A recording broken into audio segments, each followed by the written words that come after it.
This is the Crystal Chronicles, your Dissidia Final Fantasy Opera Omnia podcast, with Kreese, Mino, and Mark, bringing you all your Defo news and talk. Welcome to Season 3, the Chaos Era. Now let's start the show.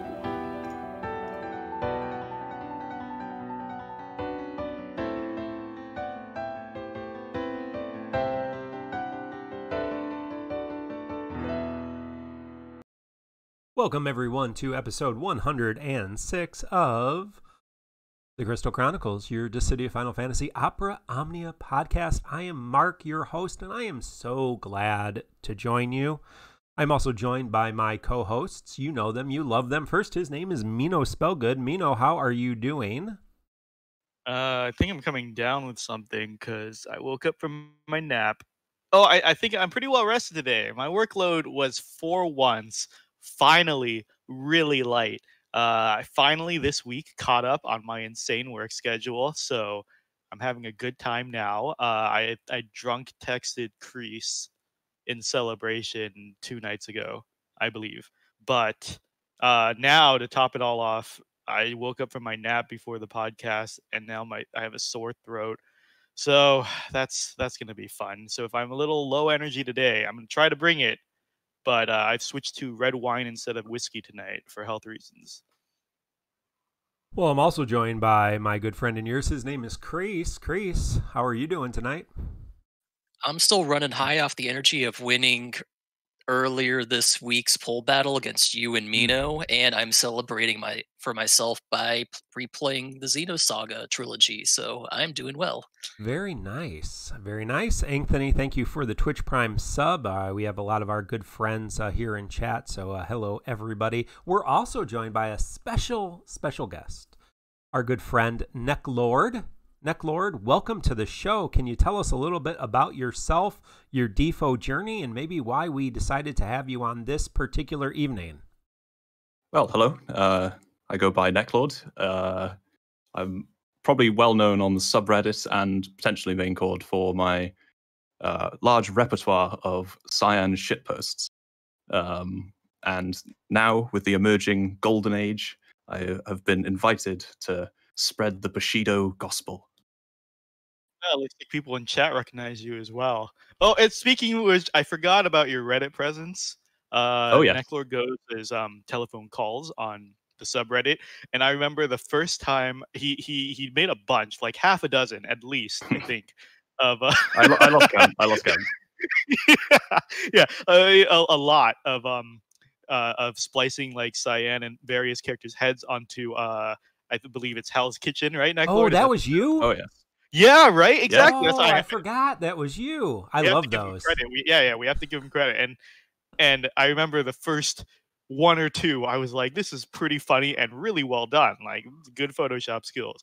And then by like 5 or 6, I'm like, I'm getting really tired of these. But then by 8 or 9, I've come back around full cycle to this is hilarious. I love Gordon Ramsay and I love Hell's Kitchen. It's very it's good stuff. I can't get enough of it. Yeah. Oh, sorry to interrupt. I did not expect Masalento to join us today, but happy birthday, Masalento. I was going to save this for later in the stream, but happy birthday to one of my favorite DFFOO content creators. If you haven't watched Masalento's stream, we will plug it. He's a good friend of TCC, and lately he's been doing all the TCC extreme challenges with unique characters that nobody else is using. Amazing player. Just amazing streamer, deserves the best. How old are you now, Masalento? I want to say, shit, I remember 17. He was young. I remember he was young, mid-20s or something. I want to thank Resfoina for hosting us as well, one of our fellow streamers. She's out there doing good stuff. No pull battle this week, which Jin Lee, Inkwelder had the privilege of dethroning Jin Lee from the pull battle. Triathlon. It's a triathlon. Oh, but anyway, hey, before we go into the show, just want to clear up. There was a little bit of Masalento thinks he's 29. So so I hope you know how old you are. I've been there too. No one knows how old they are anymore or what day it is. What day is it? It's Thursday, June 11th. this 2020. Welcome to the show. I need to clear a little something up before we start. A little rumor, you know, we have spies everywhere. But somebody was saying that they were trying to dethrone us, or, you know, basically somebody was talking as if they were my or our TCC's arch rival. I think their name was Firestarter on Discord. Listen, Firestarter, I don't know who you are or anything else. My arch nemesis is not you, it's Fires. Fires. He is my arch nemesis. Can't have two arch nemesis. You can only have one. So sorry, that role's already taken. Fires, if you're listening, I hate you. Yeah, so we're still here, regardless of what anybody on main court says.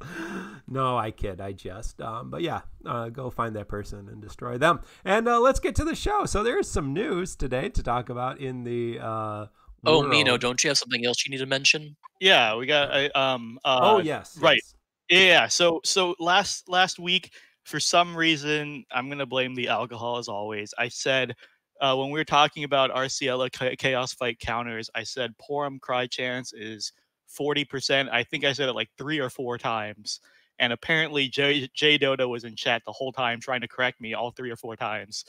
It is 25%. Porom Cry chance is 25% chance. And it looked like a lot of people used Porom for the TCC challenge for Arciela. So a lot of people were willing to gamble on that 25% chance constantly, because if you did not land that, all of her stacks got blown off and you had to restart again. So you guys are crazy.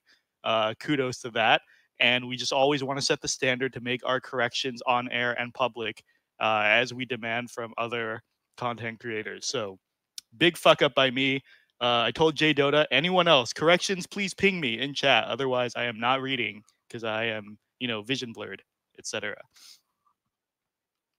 Yes, unlike El Papa, we are not infallible or ineffable or anything else. So we do make mistakes, and we certainly can't have all of the defo knowledge contained in our massive brains. And Mino is often intoxicated and says things he regrets later. So we all know how that is. So yes, feel free to let us know that we're wrong, and we'll tell you that we don't care, or that we'll tell next week as best information as well. Of course, our main goal here is not to just keep you informed about all your defo news and talk, but just to have a good time talking about this game that we love.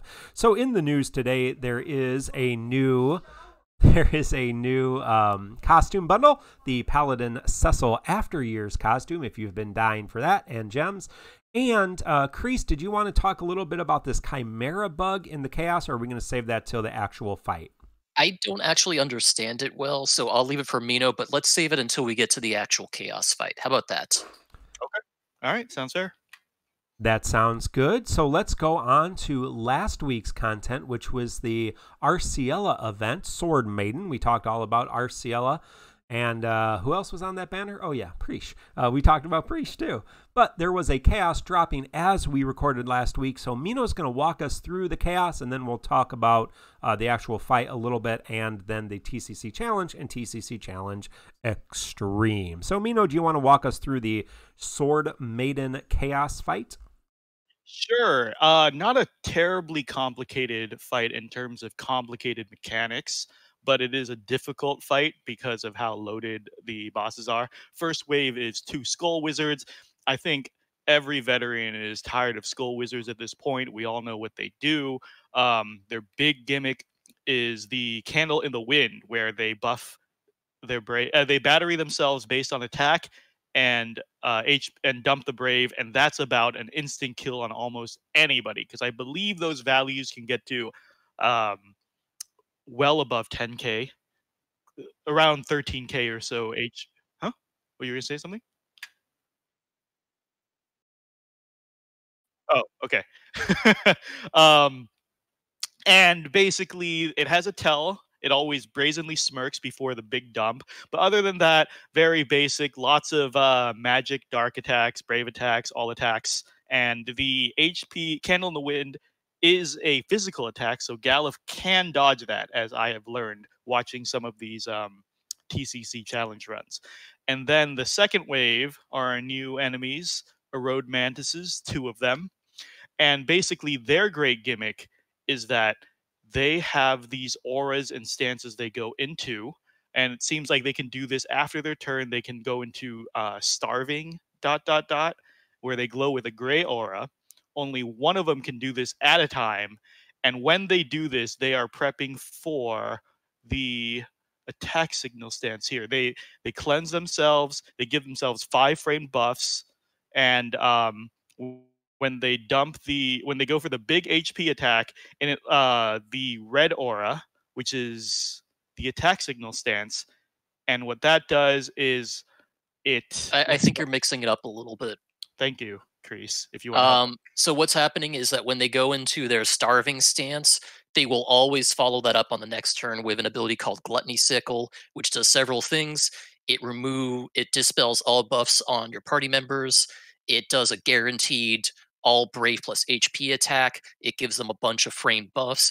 It applies a unique debuff to your whole party. And then it ends. Regardless on whether they perform this action or not, the starving aura goes away after one turn. They go back to base stance. Then I think you're going into the attack signal stuff. That's a separate stance they will go into for a few turns at a different time. I think both of them can be an attack signal at once. They typically are not, though, because it only lasts a couple turns. Okay. Great. And I believe the gray stance, the starving one, is the one that lasts one turn regardless if they take an action or not. And that's where the gimmick of the HP silence skipping their turn automatically cancels it, so they can't use their big attack anymore, the Gluttony Sickle. And with Gluttony Sickle, it applies a stack of Fluke, which has various effects as it builds up the stacks. Most likely the HP damage poison is first. Kreese, I believe you told me this applies at the beginning of your turn if you have it on. Yeah, if you get Fluke, it will apply the HP damage at the beginning of your turn each time it's applied. And each increasing stack adds one more debuff to a stat, such as attack, defense, and brave, max brave as it goes. And worst of all is they can give themselves enfeeblement up when they use hit high wind in their red aura stance, which means that even if you have some form of minimal debuff evasion, this can sneak through. For example, with Selphie or well, even with Lena, it reduces the 100% chance rate. So that is an interesting gimmick to have. It's just a pain in the ass fight. Well, the thing is that Gluttony Sickle removes all buffs before it applies Fluke, which is the reason Lena and Selphie don't work. Right. That's the real problem here, is that Gluttony Sickle does not care about debuff evasion. You have to either cleanse it after it's applied, or you have to shut down the attack. And Paralyze cannot be applied because they're immune to that. GRW18 is saying he believes it is a set order of Gluttony Sickle into hit high wind into high wind once you see the all attack go out. That's not necessarily true. I do not think they always go into red aura immediately after gray aura, but I might be mistaken. I have not tried this fight without using an HP disable, i.e. Arciela, to force them to skip the starving. So it might be that if you do not force them to skip it, they will do that per specific order. Good to know. This is an amazingly complex fight, but I don't think any of it matters because I'm pretty sure 99% of you guys brought Arciela to completely ignore all the mechanics of this fight. So, did we talk about our experiences yet? Kreese, did you do We this have not yet? talked about this experiences yet. I'm just waiting to get... I think these are the big things. The other thing we have not talked about yet is what happens when they're in red aura, and that is that a couple of their abilities become stronger versions. So let me just hit on that quickly. High wind becomes hit high wind, which, yes, that is correct. Yes, which is basically a stronger version, I think. Am I remembering that correctly? Is that what happens? Yeah. High wind becomes hit high wind. Cross edge becomes cross edge plus. Basically, they become brave plus HP attacks is the danger there. That's their big issue, is that while they're in red aura, they become HP versions of the attacks. So red aura versions, they're much more dangerous is the big issue. Beyond that, though, they're pretty predictable. If they're not in red aura and they're not in gray aura, they're not going to be too dangerous. They're just going to be doing obnoxious things and dealing some predictable brave damage. So that's the upside. Downside is they're annoying to deal with if you don't bring Arciela to this. If you do bring Arciela, you know what you're dealing. You know when to shut them down and when to prepare for incoming damage. You want me to start dealing or talking about how we dealt with this? Sure, please. Go ahead. Basic idea is bring Arciela to the fight. This fight is tailor-made for her. They basically designed it that way by making Gluttony Sickle remove buffs so you cannot deal with the mechanic with debuff evasion, which locks out characters like Lena and Selphie and Ignis. You cannot cheese this with Selphie because they're immune to their own fluke debuff. You can cleanse this, but you still have to take the attack and suffer for a turn or two before you cleanse it. So you're stuck in a weird issue. Ideally, you want to bring a Dispeller if you cannot bring an HP an HP silence. You want a mixture of like a way to avoid debuffs where possible, plus dispel their obnoxious buffs. If you can't stop them from doing Gluttony Sickle, you want to remove their framed buffs as fast as possible so they do not keep those high stat gains for very long. Even though they have short durations of only 3 turns, they are very dangerous for that period of time while they are active. So keep that in mind. If you have Arciela, though, just use her Dissension stance every time they go into Gray stance and you'll be safe. Macnol here is saying another tip is that since only one of them can be in the starving stance at once, massively delaying the one in the stance can really mitigate the danger of this fight. So, a lot of pure delay teams made it through pretty easily as well. I forgot what team I used, but I know I used Arciela because this fight is bullshit, and I didn't want to deal. A lot of people in chat are saying this was one of the first TCC challenges they didn't even complete or try to attempt because this fight really was a really, really, really rigged fight. We have more metas now. Our Aranea is a strong DPS with delays, so I think Global had less of a difficult time with this than JP would have imagined without Aranea or Arciela, but it's just not a fun fight. This boss, I feel like the boss got more power creep than our roster did. Necklord, did you complete this fight? What was your experience with it? I see, this whole discussion has been very educational for me because I went into this quest having no idea what the bosses did, and I used Arciela, and I came out of the quest still having no idea what the bosses did because you could just sort of brainlessly power through, but just sheer brute force. So yeah, I feel educated now. Like, damn, you got to feel bad for the developer that made that quest. Like, right? They've just skipped over it. No one knows what it does. Exactly, and with this fight and the current dungeon mission, we've got more complaints outside of our server about the TCC challenge. And I'm actually tired of talking about the mission statement of the TCC challenge constantly because people are like, "Why would you do this?" But as you brought it up really quickly, you're right. Like, Arciela will probably be a permaban moving forward for TCC challenge because the whole point of TCC challenge is the whole nature of gotchas and DFFOO in general is they want to pressure you to spend resources and money to pull the characters that make the fights brain dead. And Arciela is just, I don't know. I don't think the dev team, I think the dev team split, and I think people who design the fight don't really always communicate with the people who design the characters. And I think some guy on the character development team has a grudge against someone on the boss on the fight design team, and he's like, here's a character that will render all bosses useless for the next couple of months. Like, here's a character that literally says, hey boss, you don't get any fucking turns at all because there's too many videos being uploaded now that Arciela comes up saying, I've run all of the past chaoses, the boss got 0 HP attacks off. Also, I threw in Snow and Zack, so they got 0 Brave attacks off too. And it's just like, I get people want to collect the resources, and that's the psychological trap, I guess, for them to spend. But the whole point of the TCC challenge is kind of like, hey, appreciate how unique this fight is, or how much work went into the design of this fight, so you can actually see how cool this game is, rather than turn every fight into a punching bag that just sits there while you unload attacks on it until you win. I mean, how do people not get bored of that? I mean, people will have to get bored of, if you run Arciela, Kais, and Aranea for the next 4 or so months, and the boss just never fights back, no matter what the boss. How is anyone gonna stay engaged in the game?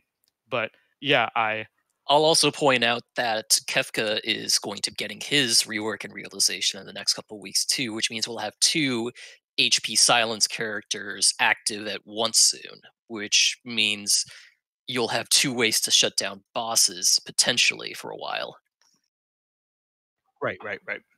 See, that puts me on board with the whole fractured office theory with the developers, because they, you know, they keep adding these units, HP silence, it just negates all the bosses. And then the boss development team were like, I know, we'll just ramp up the damage reduction by a ridiculous amount and just invalidate half the cast. Right. It's a tit for tat, you know, they're shooting, they're potting shots at each other. And then when they reach like a point of no return, they just they release like a new difficulty, increase the stats, and start over again. When does it end? When's the threat? When's the peak?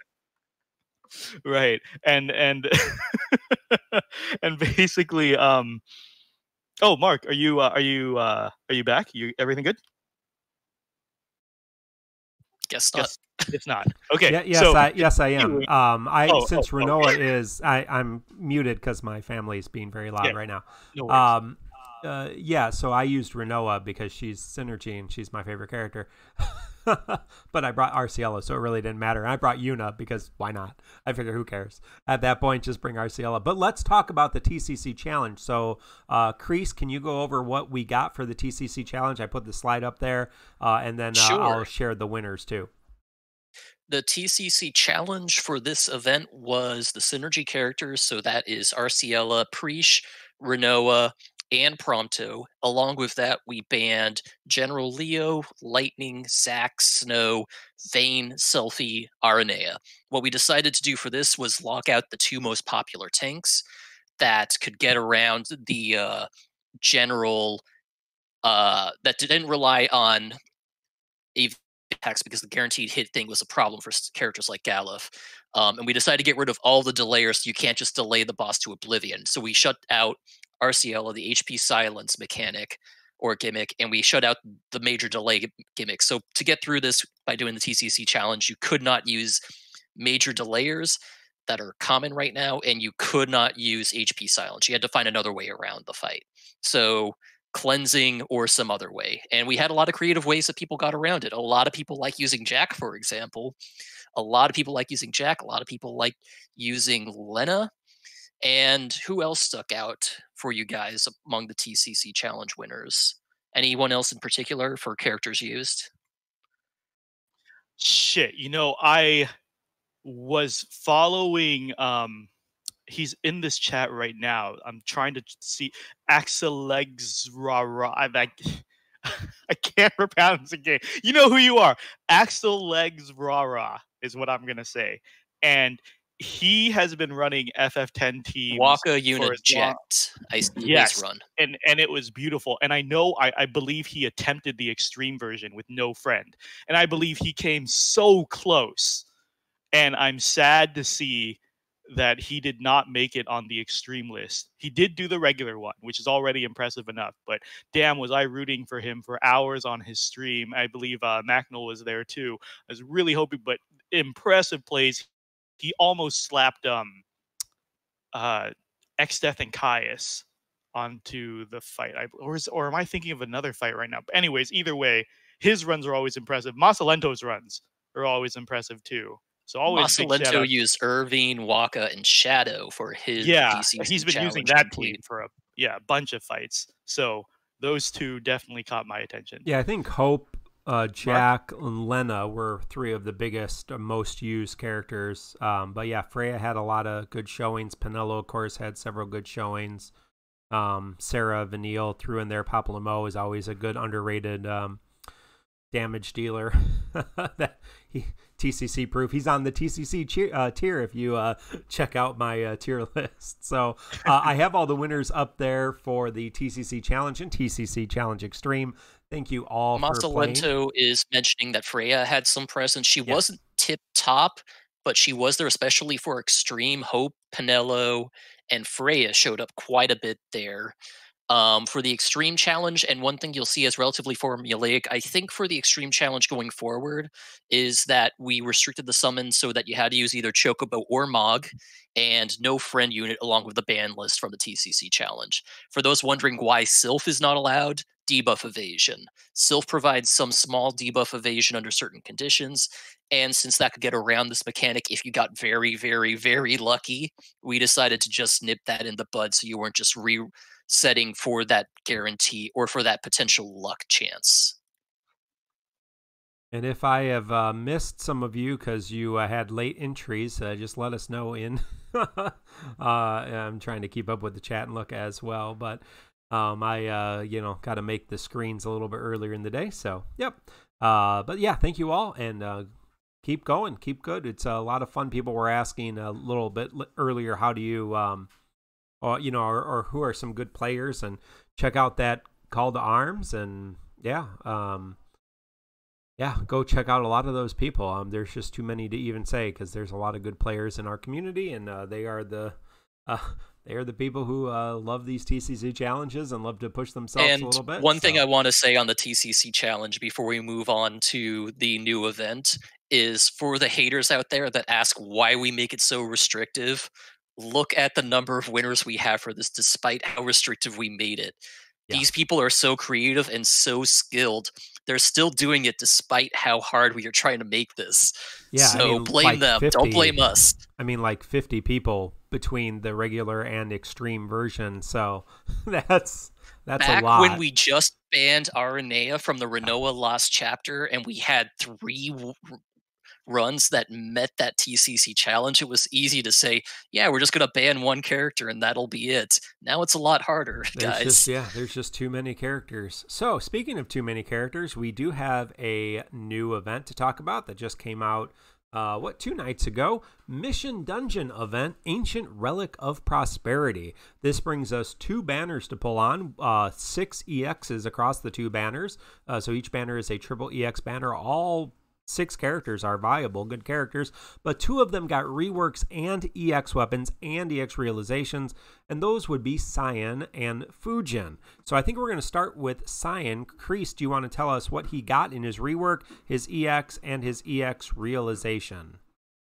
Sure. So for those who don't remember what Cyan did, because he's been irrelevant for so long in the game, Cyan's base kit was as simple as it gets.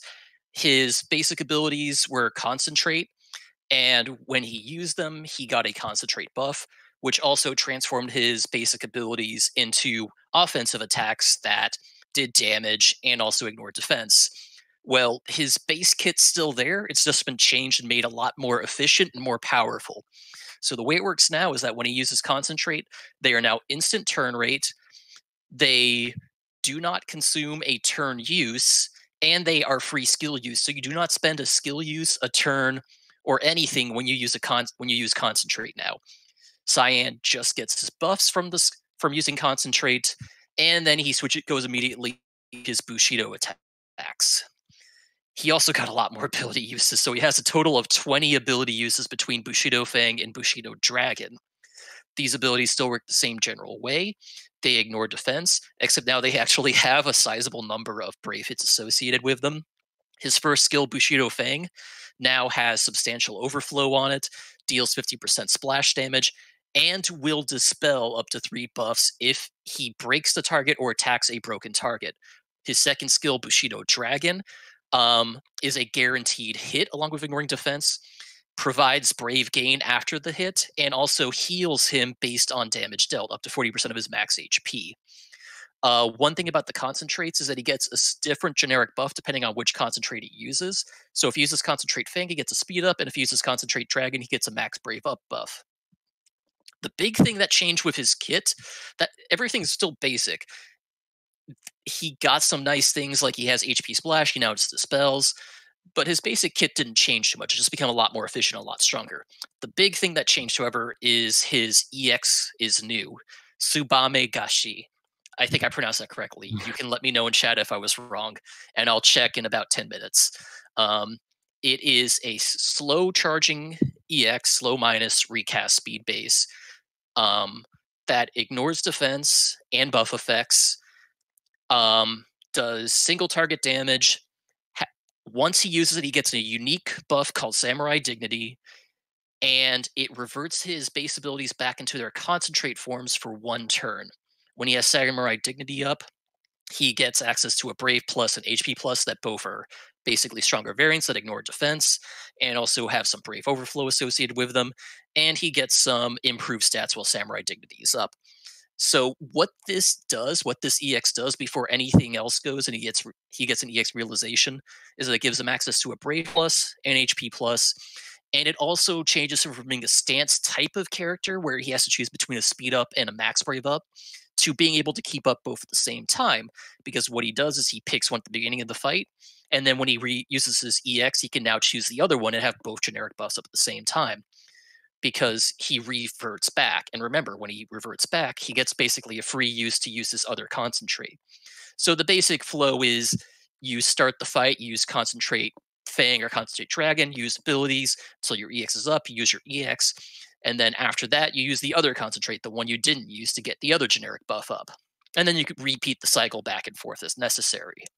So you can maintain both generic buffs. And Cyan needs that speed buff because he slows Molasses without it. I'm just going to say that. If you realize him, he gets substantial overflow on his EX, potency increases, he gets generic stat increases, he starts with Samurai Dignity. Since his Brave Plus and HP Plus are tied to Samurai Dignity, this is a pretty nice bonus because otherwise he has to wait until his EX is used to get this. So getting that quickly is nice. If you fully realize his EX, then he gets access to Tsubame Gaishi Plus if he's above 80% max HP, which does something new. His Tsubame Gaishi Plus, also along with dealing damage, dispels 3 buffs from all enemies, and also is a full party cleanse of all debuffs. So this fits Cyan in a strong single target offensive role where he ignores enemy defenses.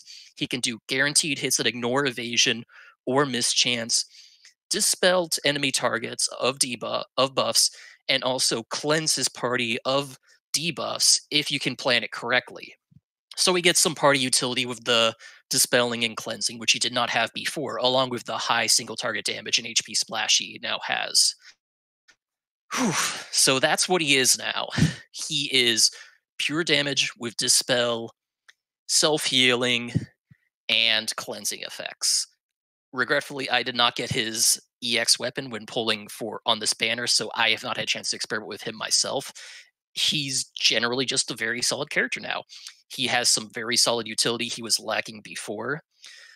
So it's nice.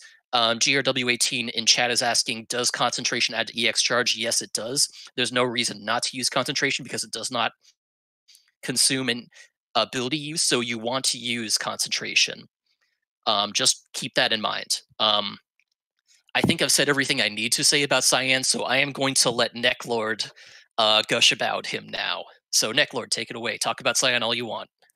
Oh my, just the sheer privilege to do this. But just the main thing, I don't like to call it a cleanse. I prefer to call it unpoisoning the water supply. It's more flavorful, it's more accurate, it's truer to the character.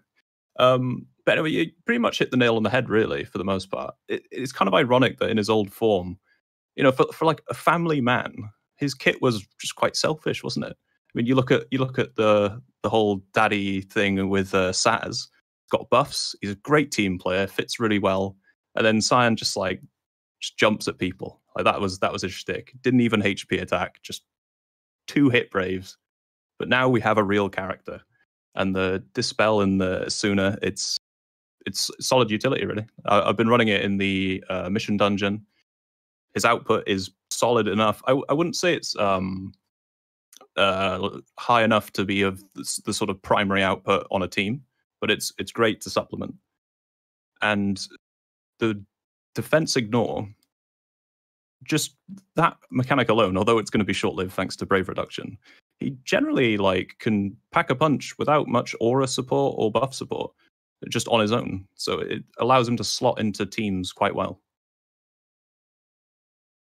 Yeah, I actually, I'm skipping ahead because Mino is going to talk in our order, but I actually do have his EX. I have not had a chance to fully realize it yet, but I really like his rework. I think he's a lot more fun to play, a lot more versatile. I mean, he is a damage dealer amid a lot of damage dealers, but he's got some unique mechanics among damage dealers, and he's just a lot more fun to play than he was, which he wasn't fun at all previously. But I'll concede that much. Yeah, he didn't really do anything except take turns and not do anything. I did kind of touch on it before, but he's designed to spam abilities. He has 20 base ability uses. So many.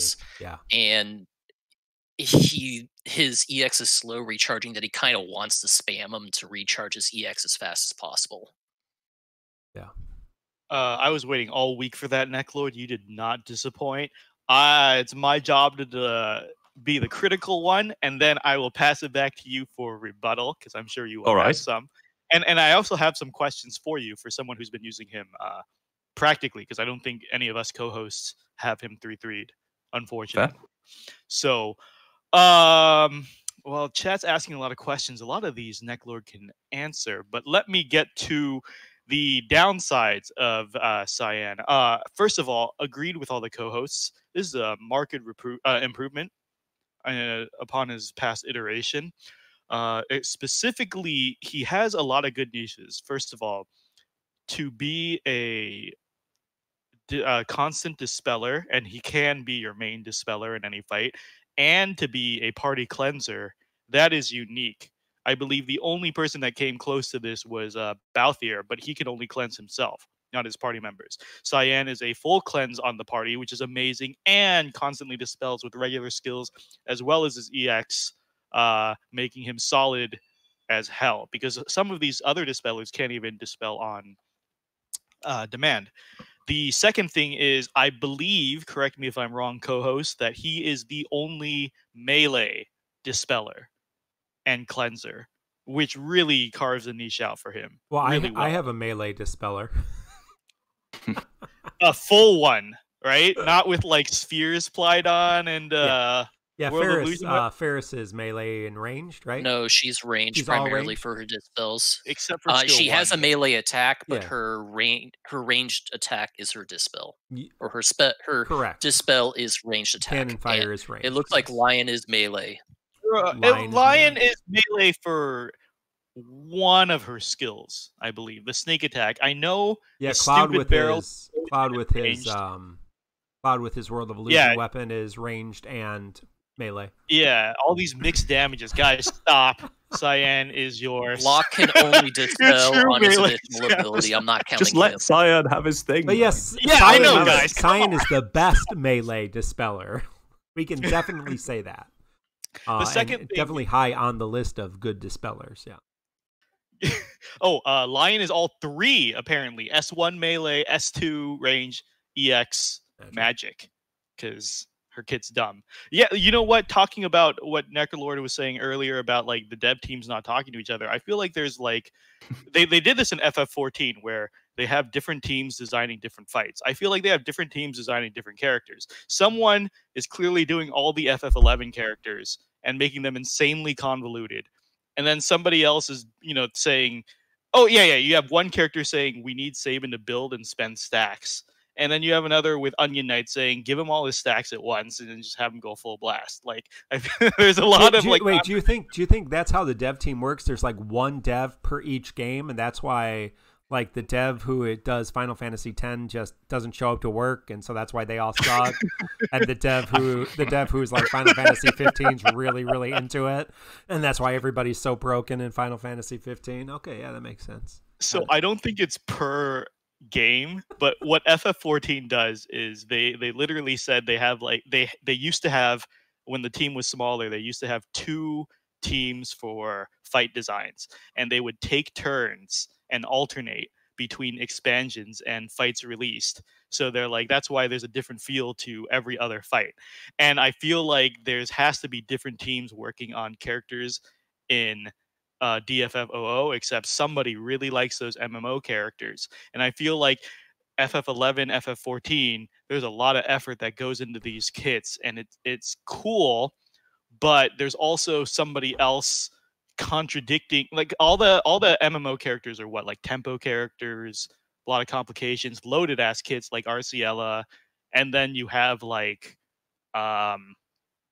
Kais, who's just launch and do big launch damage, or you have characters like Aranea, which is just press the buttons and then things die. You know, like there's definitely some. And on the other end of the spectrum, you have characters like Alice, who have to do complicated flowcharts, aren't complicated, but have to do complicated flowcharts or they don't work right.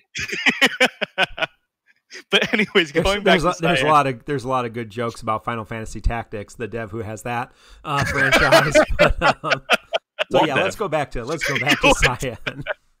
Back to Cyan. So as Necklord said, the defense ignore is a very powerful tool for the next 2 months, still easily. As Masalento has been showing with Shadow, pure defense ignoring is just so good for our current era. We're gonna get to the dungeon mission fight, but though that defense blows up, more than half the roster is hitting 1s when the Chimera is fully buff up. Defense is insane.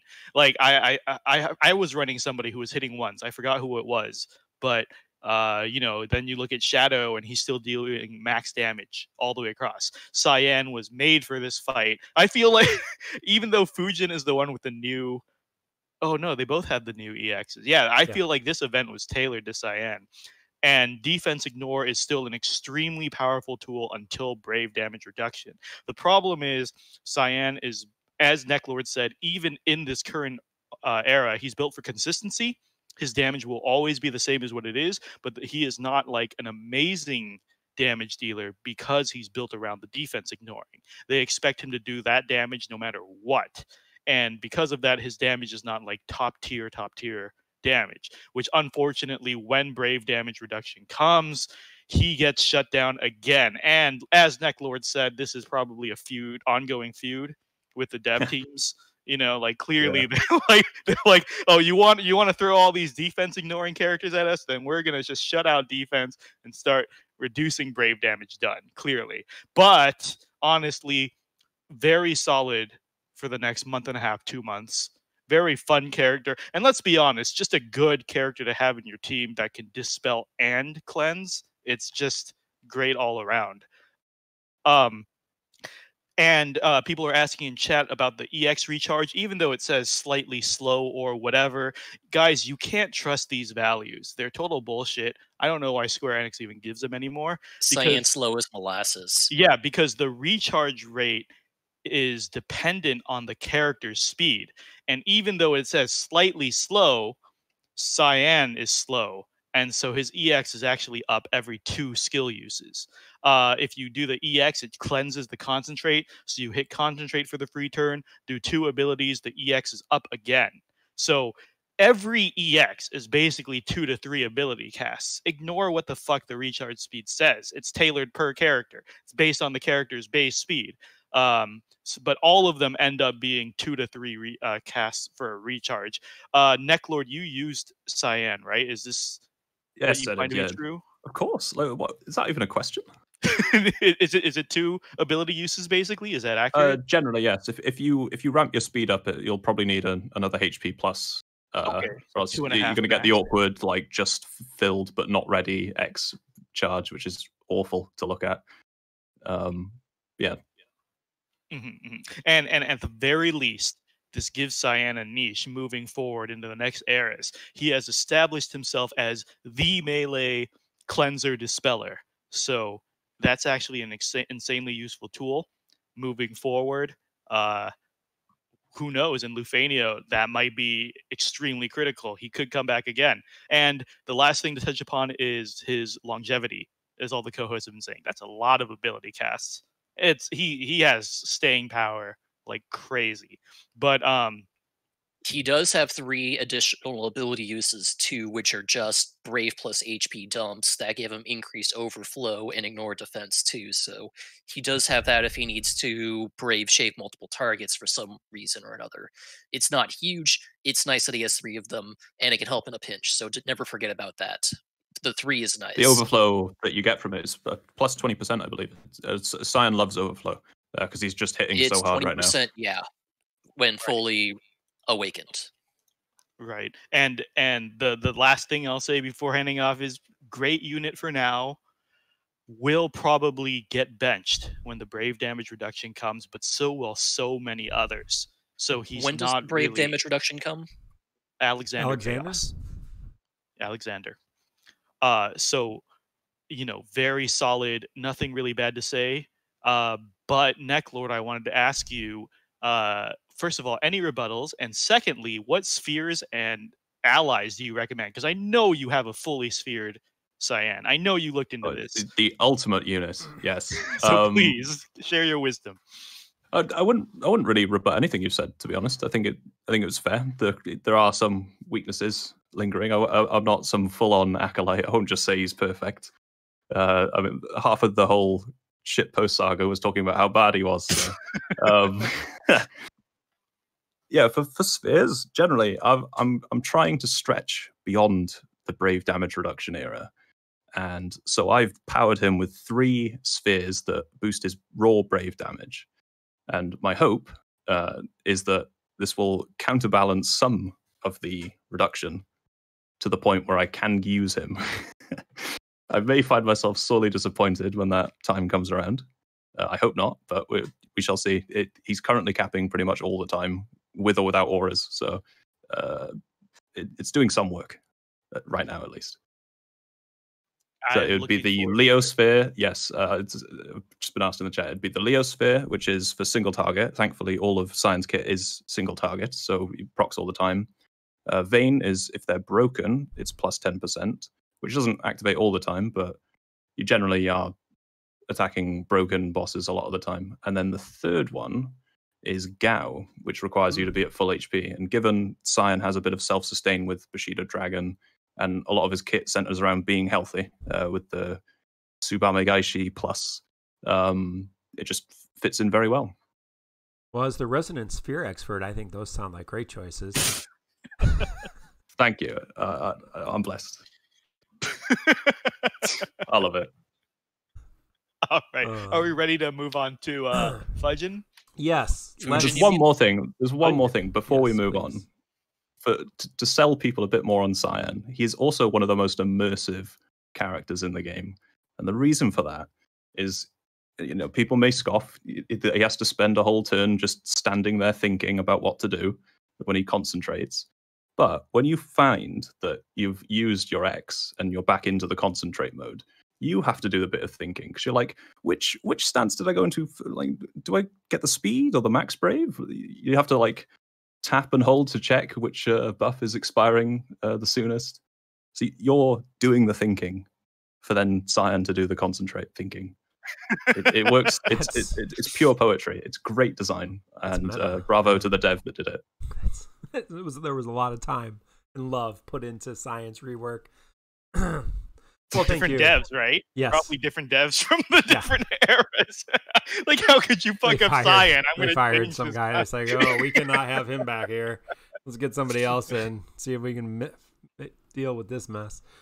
Well, yes, thank you, Necklord. Necklord's going to stick around with us and continue to give us good insight. But we wanted to espouse the good news of Bushido and also the good news of Our Lady of Perpetual launching. Her name is Fujin. Kreese, tell us what Fujin got in her rework and EX Realization. So, if you remember from the last time Fujin, which was really adjusted, which was, I guess, her 60 Awakening was the first time she got any improvement beyond just a 70 Awakening. She was a Wind Enchanter Imperialer. That was her role. She enchanted the party with wind and gave them a speed up, and she applied wind resist down to the enemy team. Problem was, she didn't do much beyond that. Her own damage was garbage, and she was kind of dragging everyone down. This rework kind of brought her up to be a useful member now. So, what happened?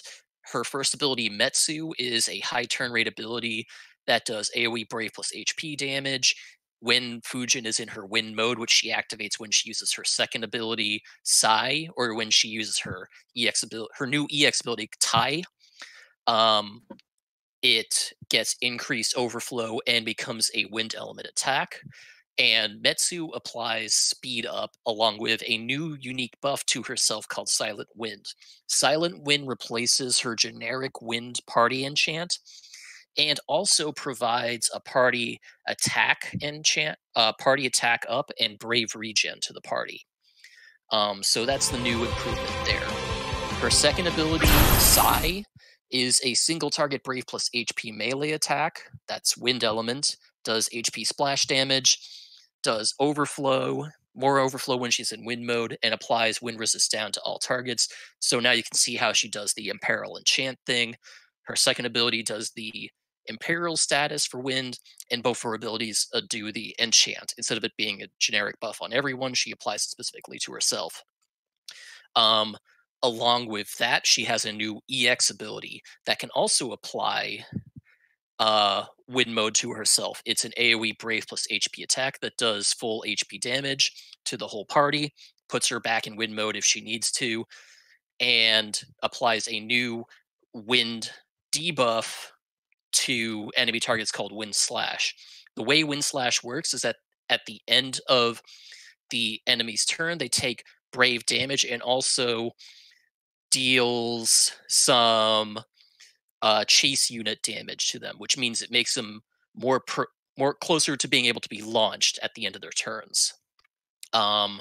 This lasts for 3 turns, so it's not something you're going to have up all the time because I don't think, unless you're spamming abilities with Fujin, you're not going to be able to maintain it 100% of the time. And Fujin only has 15 base ability uses, so you're not going to be spamming abilities with her unless you're in a very short fight. Let's see, what am I missing? Oh yeah, her realization. If you realize Fujin's EX, her EX ability Tai gets wind resist down effect, so she applies wind resist down when she uses it. So now she applies wind resist down on her second ability Sai or on her EX ability Tai, so she has an easier time maintaining that. She starts in wind mode and she starts with silent wind active, so she starts with a party enchant already active. And if you fully realize her Tai gets more brave hits, stronger potency, it gets a party battery, and it becomes and it unlocks the ability to launch the primary target and also make other non-primary targets available to launch immediately afterwards. Finally, if you fully realize her, she unlocks an HP plus ability, which, along with dealing Brave plus HP attacks, also batteries allies for half the damage dealt. Which means if you want to use Fujin to her fullest abilities, you're going to want to fully realize her so she gets the HP plus and the much stronger EX ability that can launch battery allies and also do all the fun stuff. So this basically sets her up as a much more full, filled out party wind enchanter imperialer support unit that's still dealing good damage and still working successfully in all the roles she's doing. She's primarily damage. She applies the enchant and imperil role nicely. She has a new niche where if you fully realize her, she also helps with launching because she deals some extra launching damage with her unique debuff from her EX ability. She actually launches on her EX use, and she can set up nice launches if you set up correctly, thanks to the battery following the EX use. And she has some delay on her additional ability use, so she can help set up launches better. She has everything she needs to do a good job. And because it's wind elements relatively uncommon element. It's less likely to be resisted, less likely to be immune. She works pretty well in a lot of encounters, but obviously, if you run into anything where bosses absorb or immune to wind, she's locked out completely, and she actually cannot be used because she'd lock out her whole team. She's a strong unit. I pulled for her. I fully built her. I've been having a lot of fun with her. She's good at what she does. Um, I will pass it over to Necklord. Necklord, did you get Fujin? Do you have any experience with her? Any thoughts on her? Yes, I got it in passing. I was trying to get it as well. I managed to get it on the very last pull before Pity. So, You had a to miracle. Cyan. I feel Oh, so yes. grateful for you. It, Oh no, my it god. honestly, it was the greatest honor of my life. No, I take it. I roll with the punches, you know. But no, You had I've to got pay a for those build. shit posts. True. But you know, I've got a build. I haven't actually used it properly yet because I haven't had it in me to do the whole board thing because it just bores me to death doing the ultimate summon quests repeatedly. But when I do get a build, I plan to use her with Cyan actually for the upcoming Dimensions End. That's not a bad thing because Fujin actually does amplify science damage pretty nicely because of the wind enchanted peril. That will increase Indeed. his damage because remember, he doesn't care about defense, but he does like enchanted perils. Exactly, yeah. The weakness damage on top of she has a nice speed aura as well, so it makes up for his very lackluster speed as well. So that's my goal with her. But I actually haven't properly used her due to the fact I haven't boarded her yet. So yeah, soon. Hopefully she fair. is fun. I will take over. There's a lot of questions in chat right now. A lot of people are surprised how hyped Fujin is, and this is because people have been hyping up the combination of Fujin and Kais. Here are my thoughts after using full Fujin for a little bit, running past Chaoses, experimenting a bit. I think. First, some facts to lay out. There's a lot of confusion here. We got the data. So Fujin's traps that she applies with her EX, when it says makes initiates chases easier, basically what that means is it does 6 chase damage. For veterans, you know what chase damage is, but a quick refresher is that every enemy has chase HP. Once you hit that, you can initiate a chase. For normal mobs, it's usually about 20. For bosses, it's about 40 to 50. Every hit is 3 by default, and then -1 when the turn is over, and then you got to keep applying it. Fujin's traps activate after the enemy turns and does 6. So basically, in one turn, she can do about 9 chase damage out of 40 or 50 for bosses, out of 20 for enemies. So really, it does trigger launches much easier. That's why people say she goes well with Kais. But see, I don't know if I agree with this. You guys think about this once I lay out the data. Basically, Kais's whole gimmick is he wants as many launches as possible. Once Kais is in a launch sequence and he does an HP plus, he batteries the rest of the party, and does more chase damage in general. So really, any chaser is what Kais wants. And what it is Kais sets up automatic launches. So do you really want somebody who just reduces chase HP? I feel like it's a little gimmicky at best. The second thing is with her EX, she refunds 20% of HP damage to battery her party members. This isn't a lot. With a fully boarded Fujin, and a aura party to set her up. Fujin was sitting at about 55k to 60k, which means she was battering her party if they're all at 0 to about 10k or 15k brave. That's not very impressive compared to, say, Lael. I do think she's a great supplement to Lael, as Lael's force debuff cuts enemy chase HP in half. If you're cutting boss chases from 40 to 50 to 20 and 25, and Fujin's doing 9 a turn, then yes, you will get crazy launches. You throw Pandemonium in there, that's even more. You throw Realm in there, that's even more. Reducing, when you have people that reduce chase damage or do extra chase damage, they pair well together. When you have people that do instant launches, it's not great. And that's what people have to understand with pairing with Kais. I think the whole Kais combination is overblown because she doesn't really add anything special to chases other than a guaranteed chase on her EX, which many people already have, and increasing. Who cares if you do more chase HP damage when Kais can set up instant launches? It doesn't help them at all. Same with, like, I see people use Kais and JP, and they'll be like, so what Kais does is he chooses an ally, moves it in front of him, and then the ally's next attack is a guaranteed launch.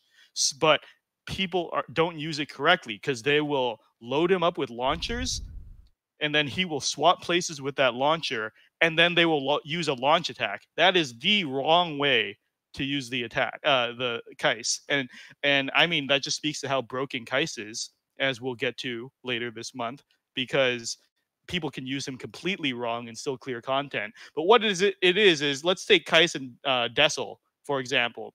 If you use Kais, you set up Cecil to get the next turn, and any attack he does next is a launch. And then you use his skill 2 to launch. You did nothing. You might as well have used Rem, basically, because that doesn't help Kais at all. Like, what the fuck does that do? What you want to do is you want to use Kais with batteries, set it up with Kreese, help me out here. Who's a fat battery person with attacks? Fat battery person with attacks? Yes. Who has a fat battery with an attack? A battery other than Dark Knight Cecil? Yes. Strafe is mentioning Sarah, Ignis, Ramza, Waka, Kate, all right, here Lena, we go. Yeah, Garnet. These are all good ones. Like Lena with her EX, or Sarah, or Garnet. Yeah, these are the really good. Leo. There you go. You pair these people. What you do is you use Kais, manipulate the turns, you pick one person to lead the launch.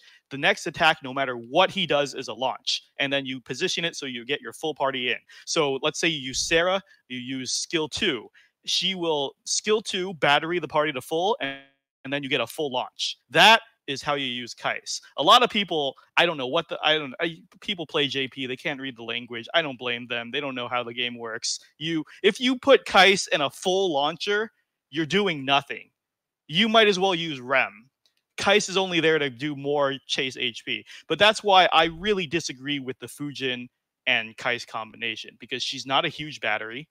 And if you put Fujin in front of him, what are you going to fucking do? Like, she does 9 chase a turn, sure. But once Kai sets her up, she does full chase damage. You don't change anything. So I really dislike this combination. I think the hype was blown out of proportion. Are you done with your ignorant rant? Or can we... yeah, you can correct me in a second. Give me 5 more seconds, Mark. Give me 5 more seconds.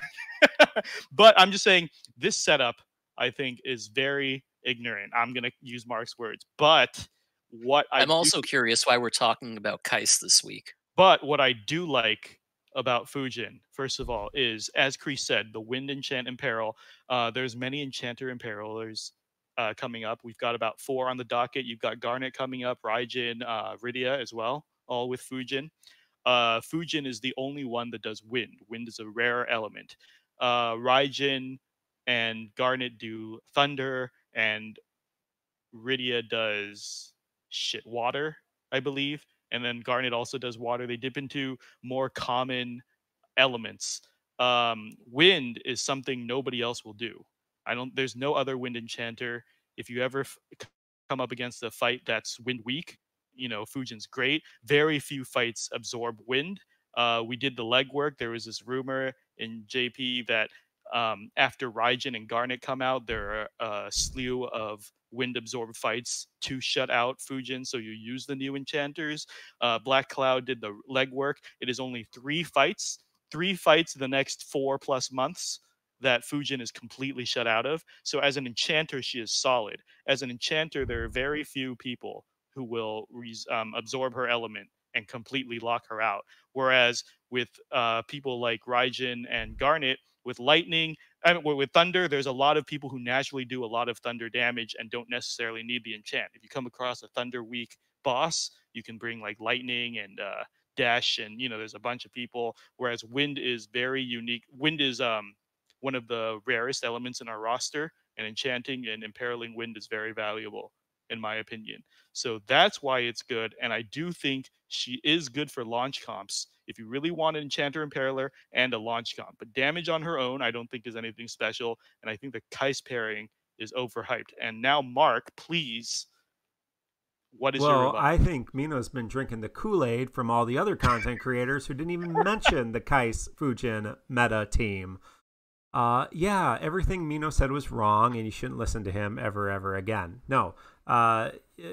Yeah, I think you've missed some of the idea. Obviously, we none of us, well, I mean, I play a little bit, but, none of us played the Japanese version of the game. But this combo of Kais and Fujin has existed well into Lefania because of their synergy. Kais does need support, and Fujin is support. Kais does love Pandemonium, the summon. Fujin enhances Pandemonium summon. You are also talking about Fujin without her character board. She's going to get much more battery once she gets her character boards at the end of the month. And Kais does not have unlimited launch ability, so he needs some additional launchers to amplify his damage. And her launch is, just that extra little ongoing with a support character. So if you play, pair her with him and another powerful character, literally, I mean, another launcher who has, kind of semi-launches, characters like Cloud or Noctis coming up, or Dark Knight Cecil with his LD, or just anybody. I mean, you're going to see Fujin Kais, Eldnarsh, Fujin Kais, any big damage dealer too. Because they do really, yeah. I haven't seen Ram's LD yet, but I'm sure it's out there, or B2 too. But yeah, I mean, it's just a proven combo that has seen a lot of play in Japan. We don't always consider, the Japanese players the most creative in the world, just because they're, a smaller subset, especially the English-speaking Japanese players. There's just much less of them than there are of the global players right now that we know of. So we already have just a huge backlog of seeing these characters for months and months and months working tandem, hand in hand. And so, yeah, I mean, I think it needs to be stated that these two characters do in fact complement each other. Do you need Fujin to use Kais? No. But why would you not get her if you're planning to get Kais? Now, if you're planning to skip Kais, who cares? I mean, Fujin is a great enchanted parallel. She's a good support character. She does a lot of different things.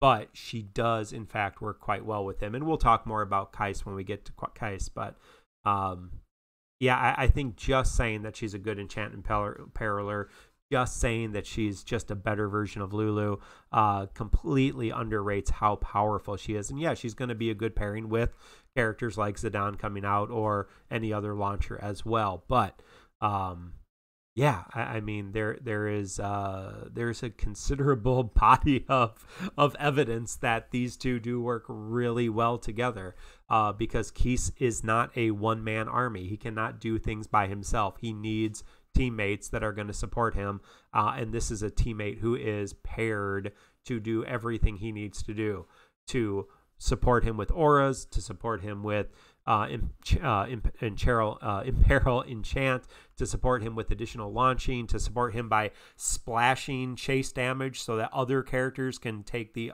other enemies without having to go into that single target launch. So I mean, it's just a win-win-win. There's no reason. I mean, is everything going to synergize? No, but pretty much their kits do really. Yeah, in Cheryl. I dated a girl named In Cheryl. No, anyway. Yeah, I think you're underselling it, like every other content creator in Defo undersold it this week, or even didn't even mention it. Yeah, we'll see, I guess. But Fair, let me bring up chat really quick. First of all, you reminded me of something I did forget, which is in that combination and in launch teams when you want to use Pandemonium, of course, the Wind Enchant Imperil is even more damage, like across the board for the party. So that's always really good for launch teams. And the second thing is people are when you asked why would you not pull for Fujin when you're pulling for Kais, there are several people in chat saying, well, if you want to save gems or resources, and that's fair. While they might be a very good pairing, I believe Kais can work perfectly well without the existence of Fujin at all, and that has also been proven. But you're right, this is a whiles off. This is why we have different perspectives. We can't really prove any of this until the time comes, but it is very good to have different views on it. And Mark is willing to invest in this, whereas I am not. So we will see the results, and Mark does have priority over making these opinions. Yes, Dark Demon 22 is saying I undersold her in my monthly video. Yeah, I did, because then I did more research. Before I do that, that's kind of my initial impressions, and sometimes you go in and you find out much more about the character and see the synergy. I was also pressured into pulling for Kais, and I wasn't going to necessarily gem Kais, and I am gemming Kais now. So, but I was planning on pulling on both of them. In honor of Masalenko's birthday, he says, "Why is no one talking about the synergy of the disciplinary team?" That's a very fair thing. I mean, they were made for each other. Because they don't have synergy? I don't. No, they do. They have a lot. They all debuff, which enables Cypher's debuff weakness. And I believe it's been a while. Cypher has one wind element attack, so Fujin improves that just by enchanting wind. Period. Yeah. And if they absorb wind, Raijin's got him covered on his non-elementals. And then they all apply debuffs to empower him. And I believe Cypher even has an attack where he does more damage per debuff, correct? So, I think they work as a very good team. Raijin's bringing physical attack up, which is all of Cypher's stuff. He brings heals. He brings some defense. Fujin's got launches and battery. I look forward to a disciplinary team saga if anyone's going to run that. That would be fun. Aeonis is saying that the pairing of Kais and Noctis LD, Noctis BT, Noctis doesn't battery, but still the two of those characters work together, so the battery argument may not be 100%. Of course, Keith's batteries really well, too, in his launch. But, again, we're going to talk about him much more in detail. But I think, long story short, Fujin is the best, and you should pity her, definitely. We did do Kais. Kais is nice. That's how we remember that one. And sorry, Mark, despite everything I said, I did say she's still my preferred Enchanter Imperialer compared to all the ones who've come and will come. I do like Wind. I do like her kit. I just think her importance is exaggerated with Kais. I think you can run Kais with other people and still get the same results, if not better. And I feel like I just want people to look at Fujin on her own merit rather than just an accessory to Kais, was the intent of my rant.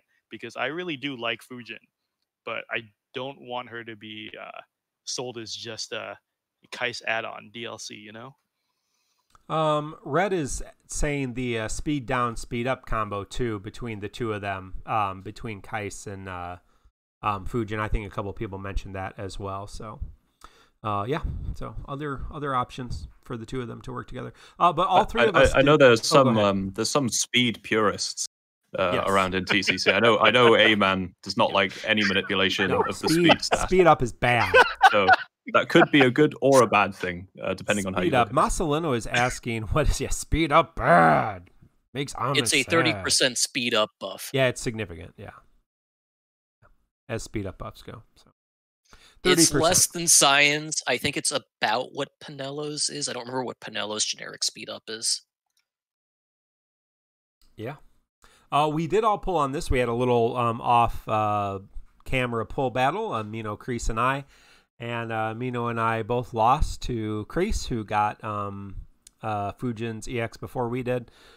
And so you can go on Discord and see our Xenogears PFPs. And congratulations to Kreese on that. I believe, do we go here to... Let me just quickly correct myself. Penello has a higher generic speed buff than Fujin. Fujin's is less So Penelo has the highest generic speed buff, then Hope, then Fujin. And yes, I did win the pole battle, so congratulations to me. So there was a 30X on this banner with Cyan and Fujin. That was Vanille. And the other banner is Pecil, Balthier, and Setzer. They all have their EXs on those banners. Not terrible banners for anybody, especially if you're missing those characters. Of course, we're in a slew of really, really good banners, really good consecutive banners, pretty much starting this month and going all the way through to next month until we get to the burst era, which will... I will mention quickly that I actually ended up using Vanille for the mission dungeon chaos fights because I did not have Cyan's EX, so she was my dispeller for a couple of the fights because I was trying not to use Arciela for everything. She still holds up decently well. She's obviously not tippity top anymore, but she holds up decently well. Yeah, I think all 6 of these characters, I used Balthier. I actually used all 6 of these characters except for Cyan. My Cyan's not built up quite yet. I did finish his boards though, so. But I used the other 5 on these chaos fights. And yeah, using Balthier is hilarious in these chaos fights, which we'll talk a little bit about. But let's talk about the podcast polls before we do that. So pulling on the Cyan Fujin Vanille banner, 8 people willing to pity, 3 using gems, 49 tickets, and 13 skipping. On the other banner, 2 willing to pity, and 4 using tickets, of course, 66 skipping. This is characters that we've seen before, and so probably 1 or 2 or 3, you have multiple of them. Talking about the new EXs, of those who were getting Cyan's EX, 27 keeping it at EX. Sorry, Necklord. 5 just realizing him, and only 4 3-3ing him. On the other hand, dear. Yeah, it's dark. Let's show a little bit more love to Cyan. On the other hand, Fujin. I think Mino and Mark are in that keep EX only list. So I think you gotta have the argument here on the podcast right now. Way to call us out, Chris. We are on that. On the other end of the spectrum, Fujin 7 keeping her at EX, 3 keeping her just realized, 1 just investing 1 ingot, and 33 fully realizing Peace's best friend, Fujin. So, yeah. So, thank you all for participating in that. We're actually talking with Quetz, who helps manage that because he is the Lord of the Materia bot, actually expanding that to multiple servers. So, getting a little bit more input. So, we might do that, and you might get a little bit better sense across the globe of Defo what people are doing, which would be fun. So, but thank you. Make sure you go check out the podcast polls every single week. Well, that does bring us to the chaos fight. This is a mission dungeon, so it's a little bit similar to the various mission dungeons, the Phoenix Cave, the kind of special abyss type dungeon, this Final Fantasy VII dungeon we had, where there are different conditions. The conditions for this mission dungeon were color-based, crystal color-based. So you had to bring specific characters with crystal colors, and you had to get perfect runs on them to unlock the various different tiers or various different, nodes, I should say. The final hard mode of the mission dungeon had, I believe, 5 chaoses. There was 2 cosmoses and 4 chaoses. Okay, so there were 3 color-based chaoses and 1 kind of general chaos. They had to beat the general chaos, and then there were 3 other chaoses to kind of have color restrictions. The color restrictions were red and white for 1, blue and black for a 2nd, and green and yellow for a 3rd. But all 4 of the fights are the same. You fight 2 chimeras and 2 Ankh beasts. So, Mino, were you going to go through a little bit of that fight before we... I'm going to actually do the overview on the fight for Kreese this is going to save me. I did such a disastrous job on that first one. Yeah. So, one thing to mention for the mission dungeon, there are no boosted characters for this, so no synergy bonus for anyone in this. Which actually, when you look at the TCC challenge, it meant that we did not ban some of the characters that were featured on the banners. Surprise, surprise. Fujin, I think, got through, and I think Paladin Cecil got through. So, hey, surprise there, just as a little hint when we get to that slide. But, so, Chimera Novas, this is the fight from the Twins Chaos event. They're slightly different here, but close enough from what I recall. Big things here is that at multiple percentages, they do roars, and when they roar, they give themselves 3-frame debuff or 3-frame buffs, attack up, defense up, speed up, and they start attacking more often. Well, not quite more often. The way it works is that on every action, they'll do multiple actions as one. So they will do Stone Rup plus Stone Blast, for example, or they'll combine multiple actions as one instead of just doing a single action. So that's one of their gimmicks. The other gimmick is that every action they shift stances, so they shift what their elemental weaknesses are. Because remember, this was a Twins boss, so the Twins boss is supposed to take advantage of their shifting elemental weaknesses because they have multiple elements.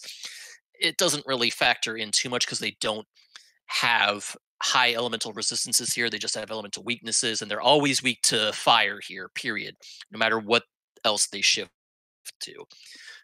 Big things to worry about here is just that the buffs, if you do not bring a Dispeller, are obnoxious. The defense up, the attack up, and the speed up make them go really fast.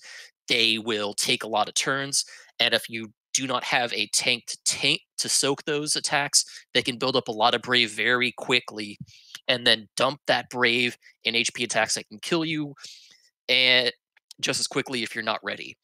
This wave also has a lot more HP than the second wave. The Chimera Novas have more HP than the second wave, the Ankh Beasts. So keep that in mind. They are very tanky. Upside, they do not enrage when one dies. So if you need to, you can kill them one at a time. That can help manage the fight, especially if you bring characters that are specifically single target attackers. The last thing to keep in mind is that their big dangerous attack, Trinity Hurricane, from my experience, and someone can correct me if I am wrong, I only saw them start to do Trinity Hurricane once they were very low in health, like I think in their final percentage, below 35% after they Aegis Roared was when that was the only time I'd see that they would use Trinity Hurricane. They would not use it at higher percentages. If anyone has seen it used at higher health pools, let me know. Yeah, I just think it's on the very is low. correcting me. So they become most dangerous at low health. Yeah. So they're actually pretty manageable at high health if you can keep their Brave under control. So they're predictable. They're just very obnoxious and can deal a lot of damage quickly. And if you can deal with their defenses, their buffs, you'll be fine. Second wave is Ankh Beast. This is the Fran Chaos boss. They work similarly in that they apply, unlike the Chaos fight, they apply frame buffs instead of generic buffs to themselves. They shift through two different phases. In one phase, they are flying. While they are flying, they are weak to ranged attacks. And while they are grounded, they are not weak to ranged attacks, but they also have reduced attack, defense, and max Brave that they when they fly. So keep that in mind. While they are in the air, they like to apply a lot of frame buffs to themselves, which are really obnoxious. Be careful of that. Big gimmick for them is that they can do chained HP attacks together. Their most dangerous attack, Onslaught, does an HP attack followed by a Brave plus HP attack, which can get around last stand mechanics. Watch out for that. That's their most dangerous thing. Other than that, it's not too bad. They have some telegraphed single target Brave plus HP attacks. I found them not too threatening. Again, they have a much smaller health pool. They do not enrage, so if you need to, you can kill them one at a time. Note that when this wave starts, unless you are in summon, they will immediately Monarch's Disposition, go into the air, get their attack, max Brave, defense boosts, and do a couple of actions. If you summon going into the phase or before you start the wave, you can actually interrupt that and get a couple of turns where they're at low stats and not too threatening. And that can help shave off a good chunk of their health if you want to make this wave a little easier for yourself. Other thing is, if you do not have any debuff evasion, they can paralyze. They can afflict a couple of modestly annoying debuffs, but they're not too threatening. Again, the big theme of this wave again is frame buffs, so bring a dispeller if you can to help deal with that. I think those are the big things. The big theme here is dispel when you can, because if you can dispel, these bosses are not too threatening. If you cannot dispel, you will find that these bosses get very dangerous very fast. Tanks help, they're not necessary, but they can help a lot. Mino, is there anything I missed that you can think of for these bosses? Just the bug specifically that we were going to talk about. Oh, yeah. We're still trying to pinpoint it, and I reached out to Square Enix, and they didn't have an official answer yet either. But somehow, for some reason, the all brave attack in the first wave with the chimeras, sometimes they target themselves and do 0 damage for some reason. And the only commonality we found with all these runs is that they included dodge characters like Shadow and Aid and Galuf. And it seems that when you bring these characters, we don't know what triggers it, but it comes up fairly often, and it really fucks over runs that rely on dodge counters, because a lot of times both of them will be targeting all, and so you'll be like, all right, my team is about to get double counters back to back, and then they target themselves and do nothing, and your dodges are wasted and they don't even get hurt, and they rebuild their brave, and we don't know what the fuck causes that. But that is something to watch out for if you're running dodge teams. Very interesting. If we ever find out, we'll get back to you on the next episode. Other than that, I think you covered pretty much everything. Did you get the double HP dump on the second wave that might kill Last Stands? Yeah, I did mention that. It's predictable. They only use it while they are grounded. No, they can use it in both waves, never or stances. Never mind. I think they have to have braved in order to do onslaught, though. So if you keep them under control, they will not use onslaught. They have to have brave to initiate it. Good to know. I didn't know that tidbit either. That's it. What team did you run for this, Necklord?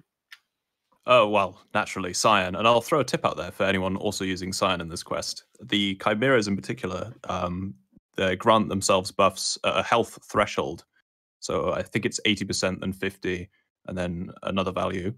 But it's 80%, 50%, and 35%. Yep. Yes, so, and given, of course, it's not the most reliable dispel given it's 3 buffs only. And for Bushido Fang, it's 1 target that you dispel, and you don't, it's kind of convoluted to have to do 1 at a time. So if you do have to hold on to your X just before that threshold, do so, because the AoE, it's very useful to just get rid of those buffs immediately. But one of my favorite combinations, though, with this, to counteract Cyan's issue with the fact he only dispels 3 at a time, is running with Caius. Because the frame debuffs after Doom procs will block out any other buffs that they apply. And it just sort of lets Cyan do his thing. So, yeah. Yeah, I think there's just just going through this and trying to use 4 completely different teams with different friend units. I think it just shows that we have a lot of viable good characters at our disposal. The one character that I enjoy against these Ankh beasts especially is Balthier, because it can, of course, he can steal buffs, and so he can steal the buffs from the Chimeras too, but he can steal the Daunt buff, which is a party aura buff. And I think that's always fun. If you can steal, any time that you can bring Balthier into a fight where he can steal an enemy party aura, that's going to be a lot of fun. So I think that was my favorite of the my favorite of the different runs that I did. But we do have a TCC challenge. It is live. And again, we didn't do some shout outs, but if you want to look deeper into these characters, kind of the nuts and bolts, the stats of the characters, TomberryTroop.com has all the infographics. Our friends from the Tomberry Troop do an awesome job. Specifically, if you want to figure out a little bit more about Cyan, I'm sure Necklord would be happy to talk to you at Discord. If you want. Endlessly. Yeah. If you want to learn more about Fujin, Jin Lee, our friend Jin Lee did actually a pull battle with Inkwelder. You can check that out on YouTube. But he also did a how to play Fujin. So check out the how to play Fujin on Jin Lee's YouTube. And then if you want to learn anything more about the boss mechanics, you can go to DecidiaInfo.com. That's our friend Macnol, who does boss guides for every Chaos fight and helps with the call to arms and runs the call to arms. And so here is the... press the wrong button. Here is the TCC challenge for the Before anyone claims that we got rid of all dispellers, we actually left a few in. For example, Yuffie's still there. Yeah. Sid is still there. Cloud with World of Illusion weapon. Yeah, Cloud with his World of Illusion weapon. Vanille Sphere. And, hey, I have an extra Vanille EX, so I might just, Lion's still there. People are highlighting that in chat. Yeah, Lion. Look at all these dispellers we left in for you guys to use in this chaos. I named this episode on Twitch because I think it was Final ASIM in the TCC channel on our Discord said they can't ban all dispellers, so that's why this is named that, because we did ban Arciela, Vanille, Faris, Cyan, Balthier, Hope, Snow, Galuf, Zack, Edge, Lightning, Aranea, Friend Aranea. So that's the ban list, and it's on the screen right now.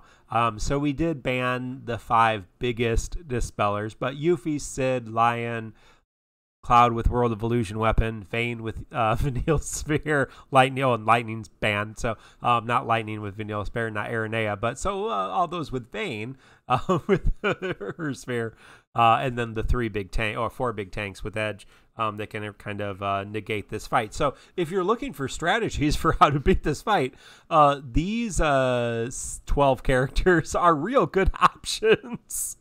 And then the extreme challenge is no friend unit, and either Spirit Moogle or Chocobo as your summon. So go ahead and enjoy that. There are actually several, at this moment, several completes. So it is possible to, we'll go through it next week. There are 23 extreme TCC challenge there are actually more extreme completes than there are regular TCC complete, so we might have to do something about that. Including Masalento again. But yeah, here's the funny thing. Yeah, a lot. Here's the funny thing. Yeah. This has been one of our most hated challenges yet. I don't even think it's that difficult. I was able to do it, and I never do these things because I am lazy and a filthy casual. But but basically, we've gotten so much hate for this one in particular. I don't even understand it. And I mean, if I'm gonna have to pick a reason, gun to my head, I think people just really got used to Arciela shutting the fights out. And if you look at the call to arms, we've had Arciela for a week. If you look at the call to arms, 99% of the non-TCC challenges have Arciela in them. Yeah. And then if you look at the call to arms thread, everyone ran Arciela on every team and only mixed up the crystal colors and said, this is a trivial event. What a waste of time. They should have just given us the gems. This is why the TCC challenge exists, because holy shit. Check your power creep privilege. Holy fuck. Like, it is amazing how many people cannot do this with Arciela or a Dispeller. And I think at some point, I'm pretty drunk now because I realize wine takes longer to creep up on you than whiskey. I wasn't feeling anything for the first hour, and now it's hitting me really hard.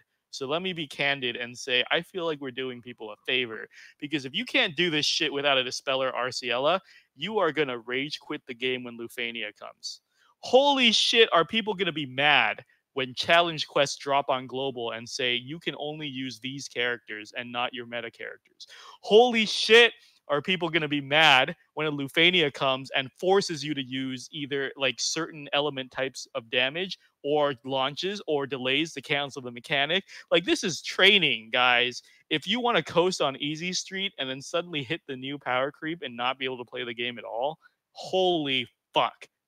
like like if you're gonna coast through the next 4 months fighting punching bags that don't fight back at all and not learn how to play the game, I didn't want to do this, but I'm too drunk. I'm going to use Final ASIM. ASIM, I was going to ask your permission for this, but Final ASIM is my success story that I was going to flaunt.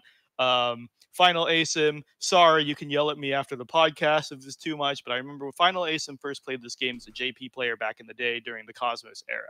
And he said, he admitted to me on in our Discord that when he played JP in Cosmos, he ran the most meta team for 3 or 4 months.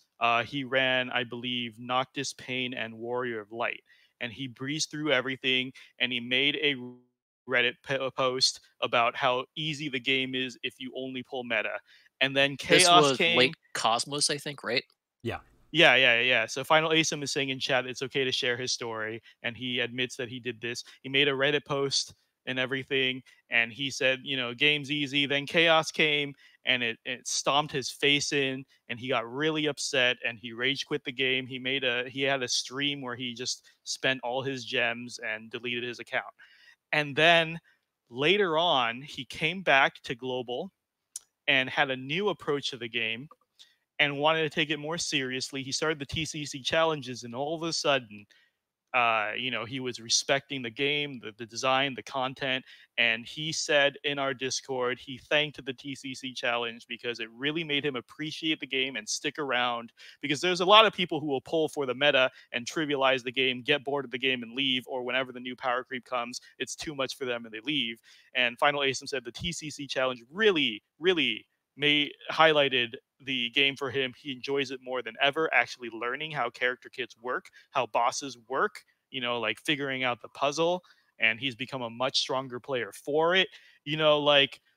Drunk me, I'm just gonna say right now, like, if you think the TCC challenges are bad, and they are so optional, we stress all the time, I don't even give a shit if you do it. Most of us co-hosts don't even touch that shit. I do it once in a while when I feel like it, like this time, and it's like, I don't care if you do it or not. How would we enforce them? There's no gun to your head, there's no tier list, there's no anything. It's literally called a challenge. If you look up challenge in the dictionary, it says an optional task or thing to burden you. And we want to highlight that it's just for personal bragging rights to make you feel better. Yeah, we're not even really calling you out much anymore because too many of you are doing it. You're all too good at the game. Yeah, and the people who do it, they love it because it improves their own skill and it makes them appreciate the game more. All power to you. I don't give a shit if you run double Aranea and Arciela through every event for the next 10 months. I don't give a fuck. Do you collect your resources? But it does piss me off when you do that and say the game is brain dead. Then I have a fucking problem, because then you're choosing the easy way out and shitting on the game when it's not the game's fault. GRW 18 is saying, I got asked once if the TCC challenge is needed for ingots. Yes, if you need to beat the TCC challenge. And Speedy Ultra is saying you should play the game the way you want to play it. If you don't enjoy the TCC challenge, don't do the TCC challenge. If you want to challenge yourself, try it. I don't get it, because you look at it, it says TCC challenge, and you're like, okay, this is going to be quite challenging, and you go in, you get challenged, and then you're like, what? This is challenge. What? It's hard. What is wrong with you? I just don't get how you go from A to B in that scenario. Yeah, and then Speedy Ultra saying, let people play who they want. Yeah, let them. We're not forcing you not to. Like, who the fuck are we? Like, I don't give a shit. We remind you that you can submit videos to the call to arms regardless, right? Like, that's the three, and these are all, you don't have to submit videos, right? But anyone can submit any team to the call to arms that completes it. The TCC challenges additional, and Macnol's even been running some additional character board challenges that are some additional fun things after that. So basically, at the end of the day, I mean, regardless of our mission statement for why we created this, you know, the TCC challenges and the call to arms. The call to arms is really just a way to get information about the game because, you know, going back at this point, there's a lot more videos in the Japanese version of the game at where we are. But it's still a lot harder. So, I mean, you kind of have to really dig and find those videos. You know, so what Macnol's done is compiled them all, and so we can actually see and gather data and start getting a little bit more information about what works and what doesn't. And, you know, for the TCC challenge these days, it's just something else to do because at this point, you know, there's not a ton of content. When new content comes out, we consume it, and then there's some lulls, and it gives you something to do, and a lot of people enjoy it. Challenge also creates an environment where people might try characters they might have forgotten about and not tried recently, and showing, hey, these characters actually still work in these situations. Like, there are people still triumphing and championing characters that people dismissed months ago. For example, Mino, remember when you said Gao is trash and no one's going to be using him? Yeah. Masalento used him for the extreme challenge for this event. Fuck Masalento. Fuck that guy. Also, if nothing else, use the TCC challenge as a guide to who's good at the event. I don't give a fuck. Look at it. Look at all the bands and be like, let me bring every band and knock this fight out of the park. We're doing it's a community service. Hey, come on, guys, get the fuck out of here. I'll just throw this out there. I'm on the Gao hype train as well. He's great, and he still is good. FF6 is a good FF in DFFOO. Someone said we always rate by series, and people say FF6 got the short end of the stick. I call bullshit. A full FF6 team can clear shit all the time, I'm sure. Yeah, so we're, you know, Riku and Infamous are calling us out. You remember when we said Ash and Freya were garbage, and then they're showing up in extreme challenges. Exactly. So that's the fun part. You know who's real good in this extreme challenge? Fujin. That's right. So pity Fujin. That's what you Shadow showing up quite a bit. I love shows Shadow up a couple times. Beatrix shows up. I love yeah, Shadow there's a lot of solid characters. I love Shadow so much. He's so good. Anyway, I don't even know what's happening. Crease, is there questions for today's There podcast? probably are. I didn't have any picked out specifically. Let me take a quick minute. Let's answer some questions. Necklord, I'm sorry if me and Mark are particularly ranty tonight. I am sorry that your debut episode, you just have to listen to us most of the time. Holy fuck. Oh no, it was a great spectacle to not only witness but be within. And you have such a nice voice, and we haven't taken advantage of it. He said he was classically trained for radio or broadcast. I mean, I don't have a broadcast voice per se. This is just I consider my accent to just be rather unremarkable, but yeah, I'm grateful. Johnny Raz. Hey, it's Johnny Raz. This question's a little old. I must have missed it. Johnny Raz wants to know, are there any specific summon board passives that the co-hosts and guest hosts think should be prioritized if you do not have the CP to equip them all right now for characters? Like, how would you prioritize specific summon board passives? And I'll answer this first. Personally, I would always prioritize passives that, one, do not require a conditional to activate. So things such as Leviathan's HP up, elemental damage up if you're using an elemental damage character and you chose those passives. Choose those first. Then priority would be the ones that activate at max HP, because you're more likely to be at max HP first. Those tend to be more active more often. And focus on those second. Focus on the ones that improve your offensive stats because they're going to be more useful longer. And then you work down the line of passives that will be less more situational and active less often, is the way I would position it. Mino, Mark, Necklord, do you have any suggestions there? I'll go next. The question was specifically saying, I said in an earlier episode that the older the summon board, they're generally better than the new ones. I still stand by that. I believe Ifrit has the best board passives. I believe Ramu and Shiva combined with their evasions are very good. Everyone wants the evasions. We've seen since they launched how much evasions can save a run.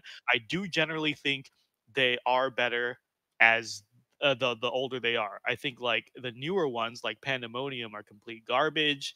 You choose between what, like more chase HP damage and more chase brave damage. You know, it's so situational. Fucking wind damage increase. I don't give a fuck.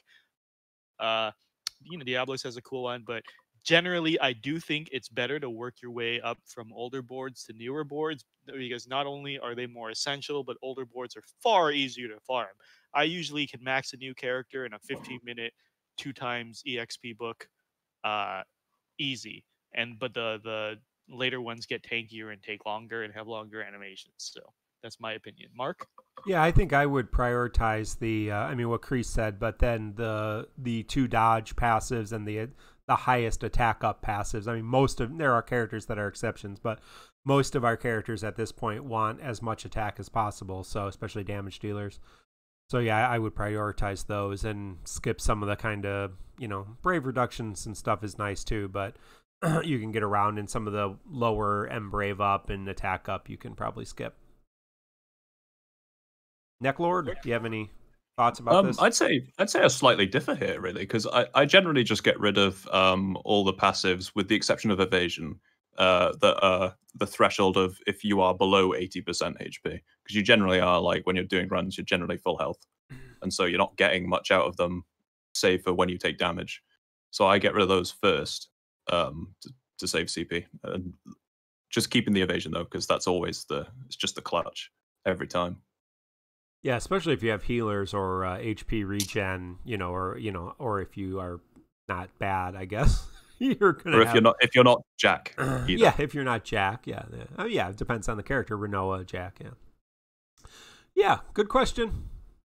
Kreese. Sism asks, "What's the most surprising combination of characters you have used that actually worked?" I do not have an answer to this, so I'm going to send it straight to Mino. What the fuck? I'm not creative with my team comps. I use double Slide.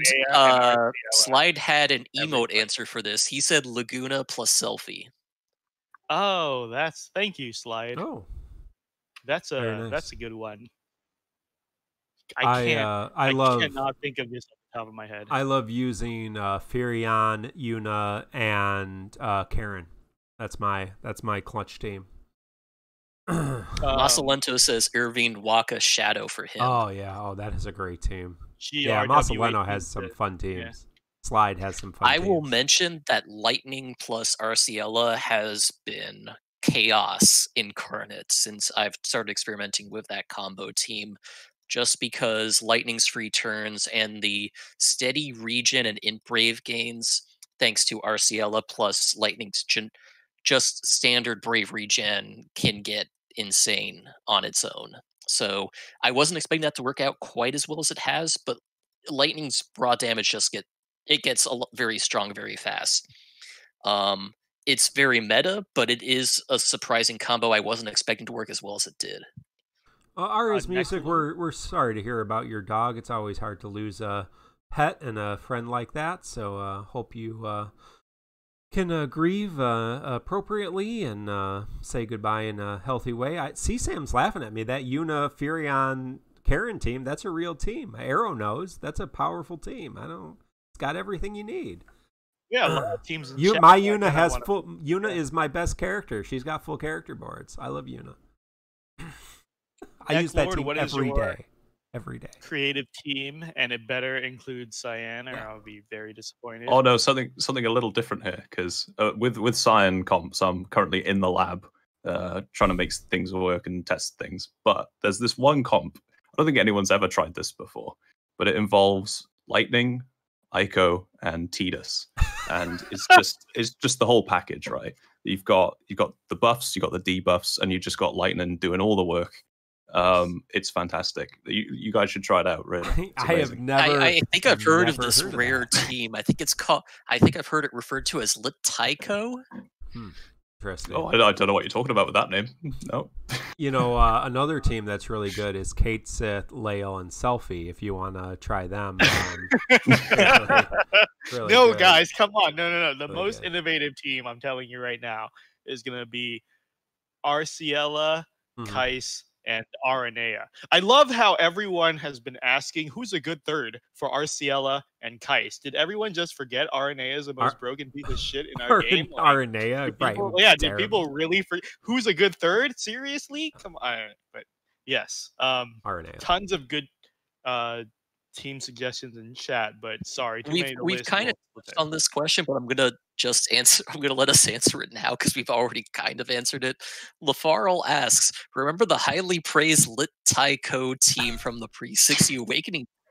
Are there any other go-to teams that were memorable for the host through the Cosmos and Chaos era?"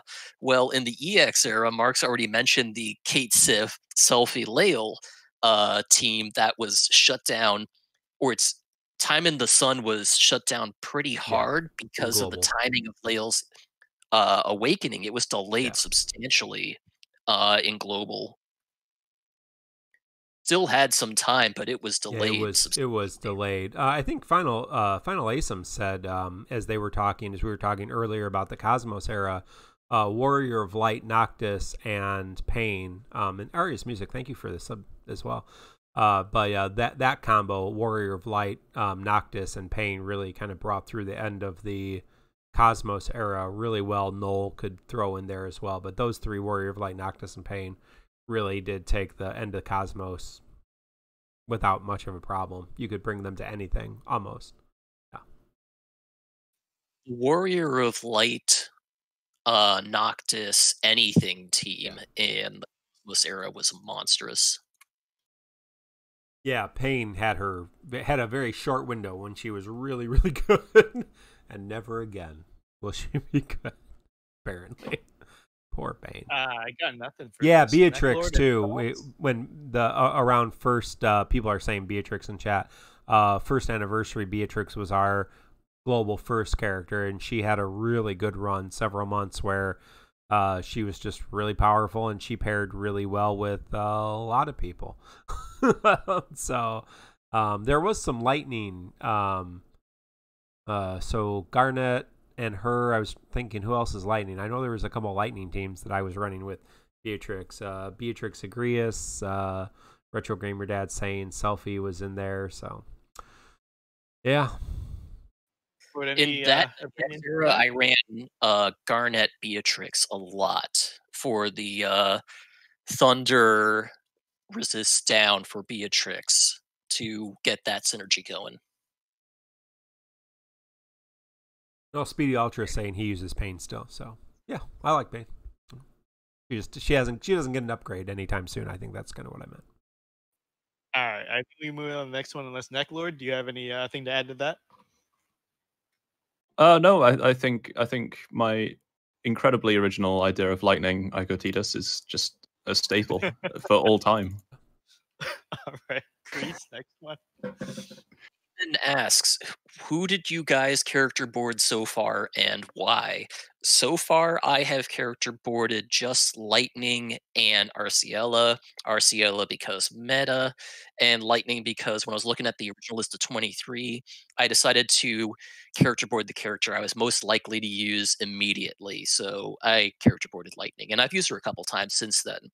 I have been looking at other characters to character board. I know I'm going to be character boarding Zidane once he gets his EX Plus in a week, and I'm considering characters such as Paladin Cecil and Cloud and Onion Knight. I have a lot of the protagonist characters EX Pluses fully built, so it's been a tough choice. I'm trying to save some resources for when they start backfilling character boards for characters from this month, so I don't want to spend them all immediately, but there's a lot of good options, I think, is what I want to say. So far, Lightning and Arciela. Mino? I haven't character boarded anybody. Once Square Enix said that the cap was 999,000. I saw that as a challenge to hit that cap. So I am hoarding character boards as much as I am hoarding spheres. I am forgetting they exist. Let's see how long it takes me to actually break and spend them. But I am going to see how high I can. The next awakening wave. Yes. Awakening scaling. So you're basically ignoring the next awakening scaling. let's see when the game will force me. I told you, like, this isn't meant to be a brag, but I'm so bored of the game right now. I default run no friend and no meta characters as a beta to create these TCC challenges we have each week, because the difficulty is just non-existent now. It's going to be even more non-existent when LDBT comes. Like, I'm going to see if I can hit that 999 comma 999 cap.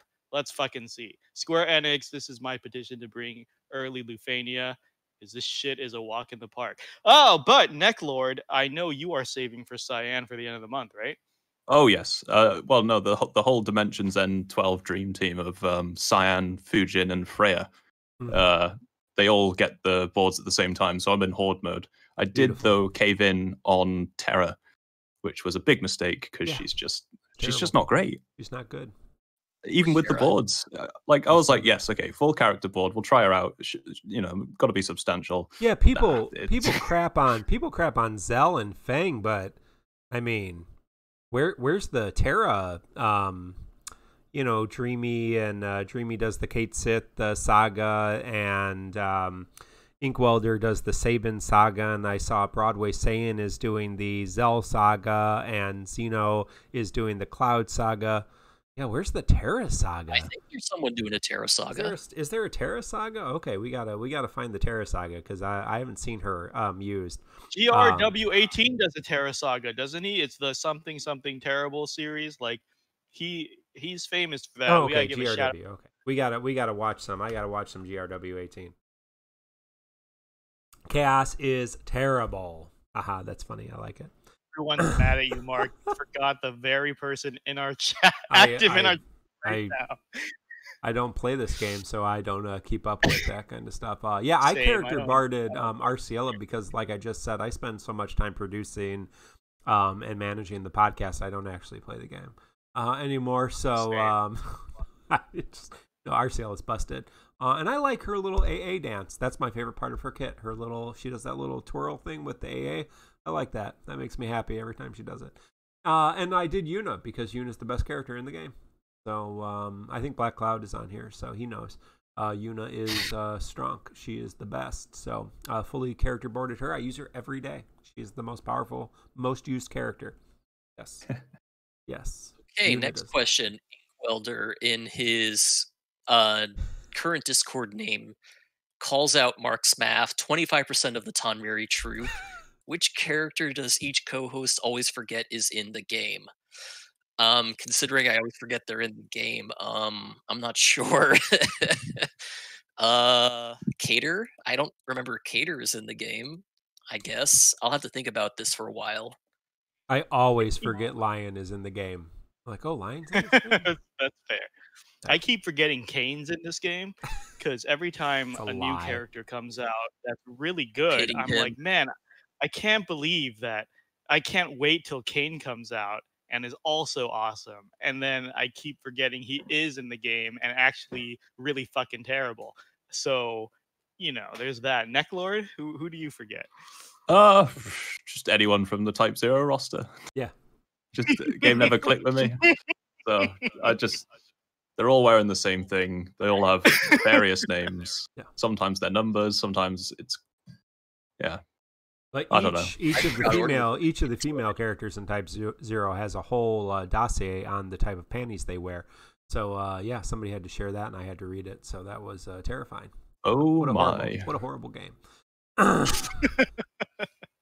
No, I've not played it. So better than Tactics. Yeah. So. Yeah. Nobody likes Tactics, right? So that's why we only have Tactics 2 characters. So good. Yeah. That's why we only have 2 characters from Tactics. No one likes Tactics. Why would we want characters from that dumb game? But I tell you what, I wish there were more Tactics characters that I could forget and not even acknowledge. I wish there was more of those people here, but no. Yeah, that would be nice. You don't want to release them. One more question, and then we'll call it a night. That's Yoshi Pasta asks, after Aranea was released as a second GL first character, the TCC podcast decided to bring back the TCC challenge to lower the double Aranea submissions. If Aranea wasn't a thing, what would have been a good time to bring back the TCC challenge in the host's opinion? Wow. I it probably would have been about a month afterwards. So probably around the time of, I think that would have made it around Penelo's release. I think. I was gonna say Arciela now would have been when the challenge fucking came back. I mean, she shuts because down everything. look at the submissions now. Look at the subreddit now. Can anybody even do fights without Arciela anymore? Fuck.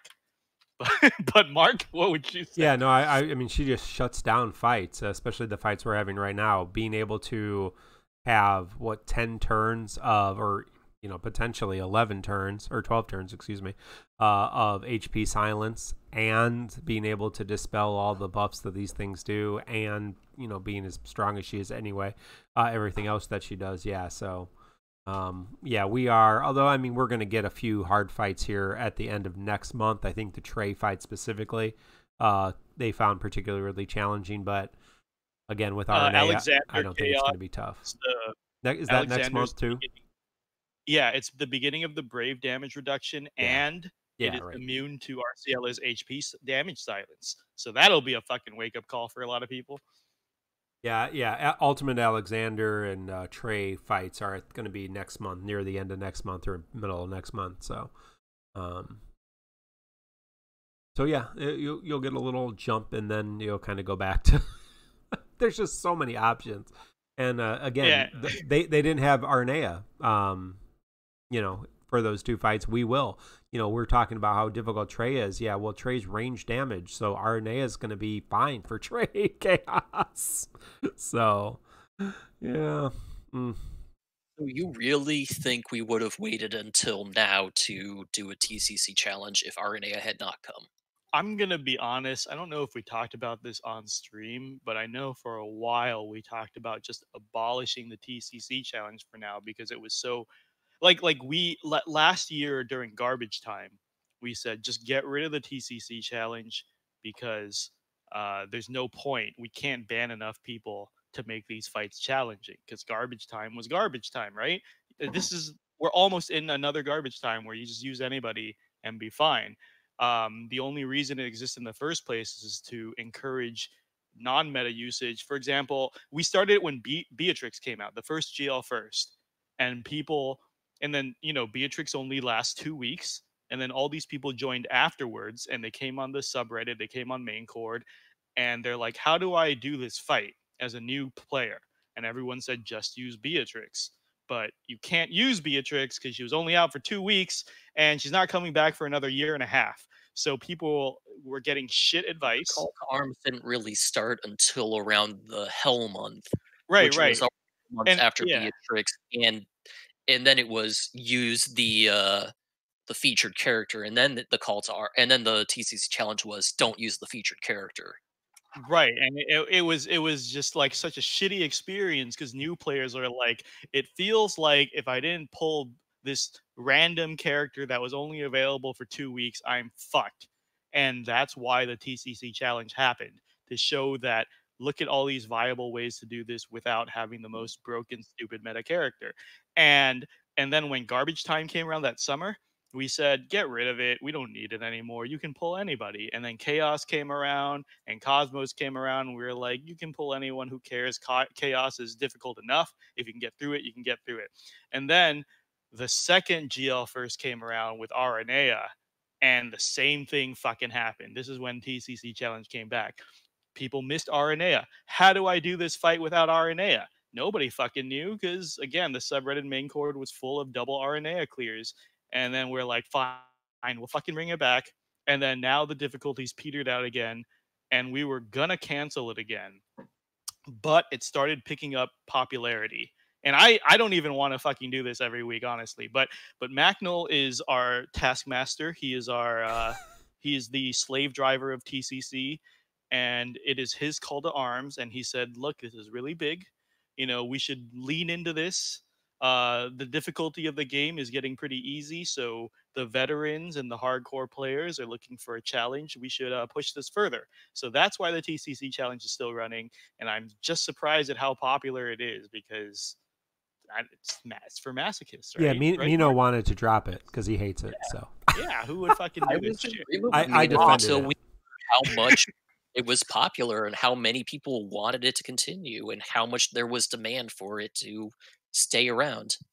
Yeah, and it's just picked up popularity because the veterans really like the concept, and so we're forcing it along. I don't know how long we can keep this going. Honestly, it's running on fumes as it is. But if people want, I'll keep banning characters. I don't give a fuck. I'll just start board it up.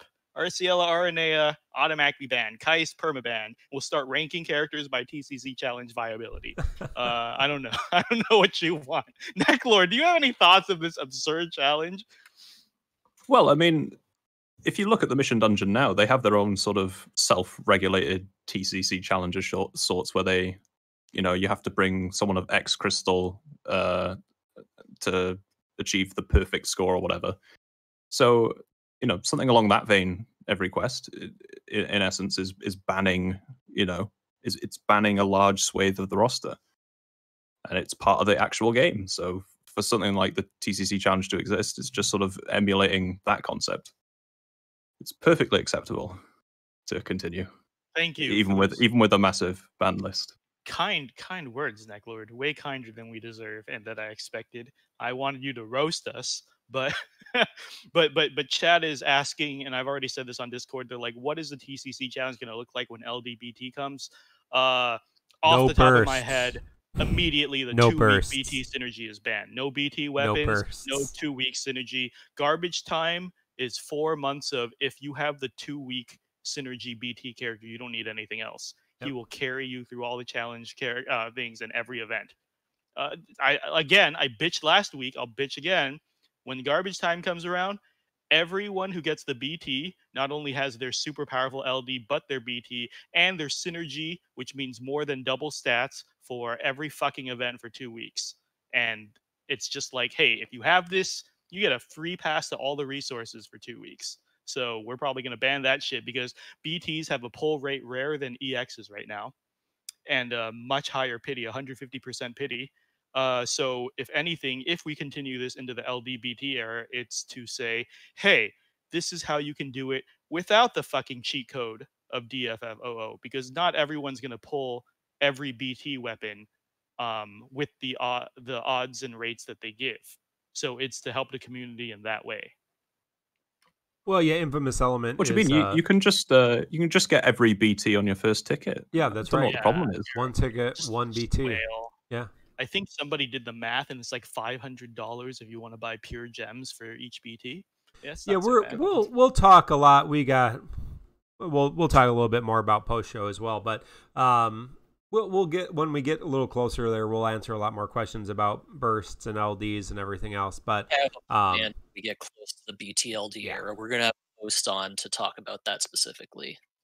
So we are running over our normal time for the show. So Necklord, thank you for being on. How can we connect with you? And is there anything else you want to promote that you're doing, or ways that we can connect with you? Oh, this caught me off guard. I do have a humble little YouTube channel where I just upload VODs, often with no commentary, but sometimes with commentary. A lot of them aren't legitimate. They're just shit posts.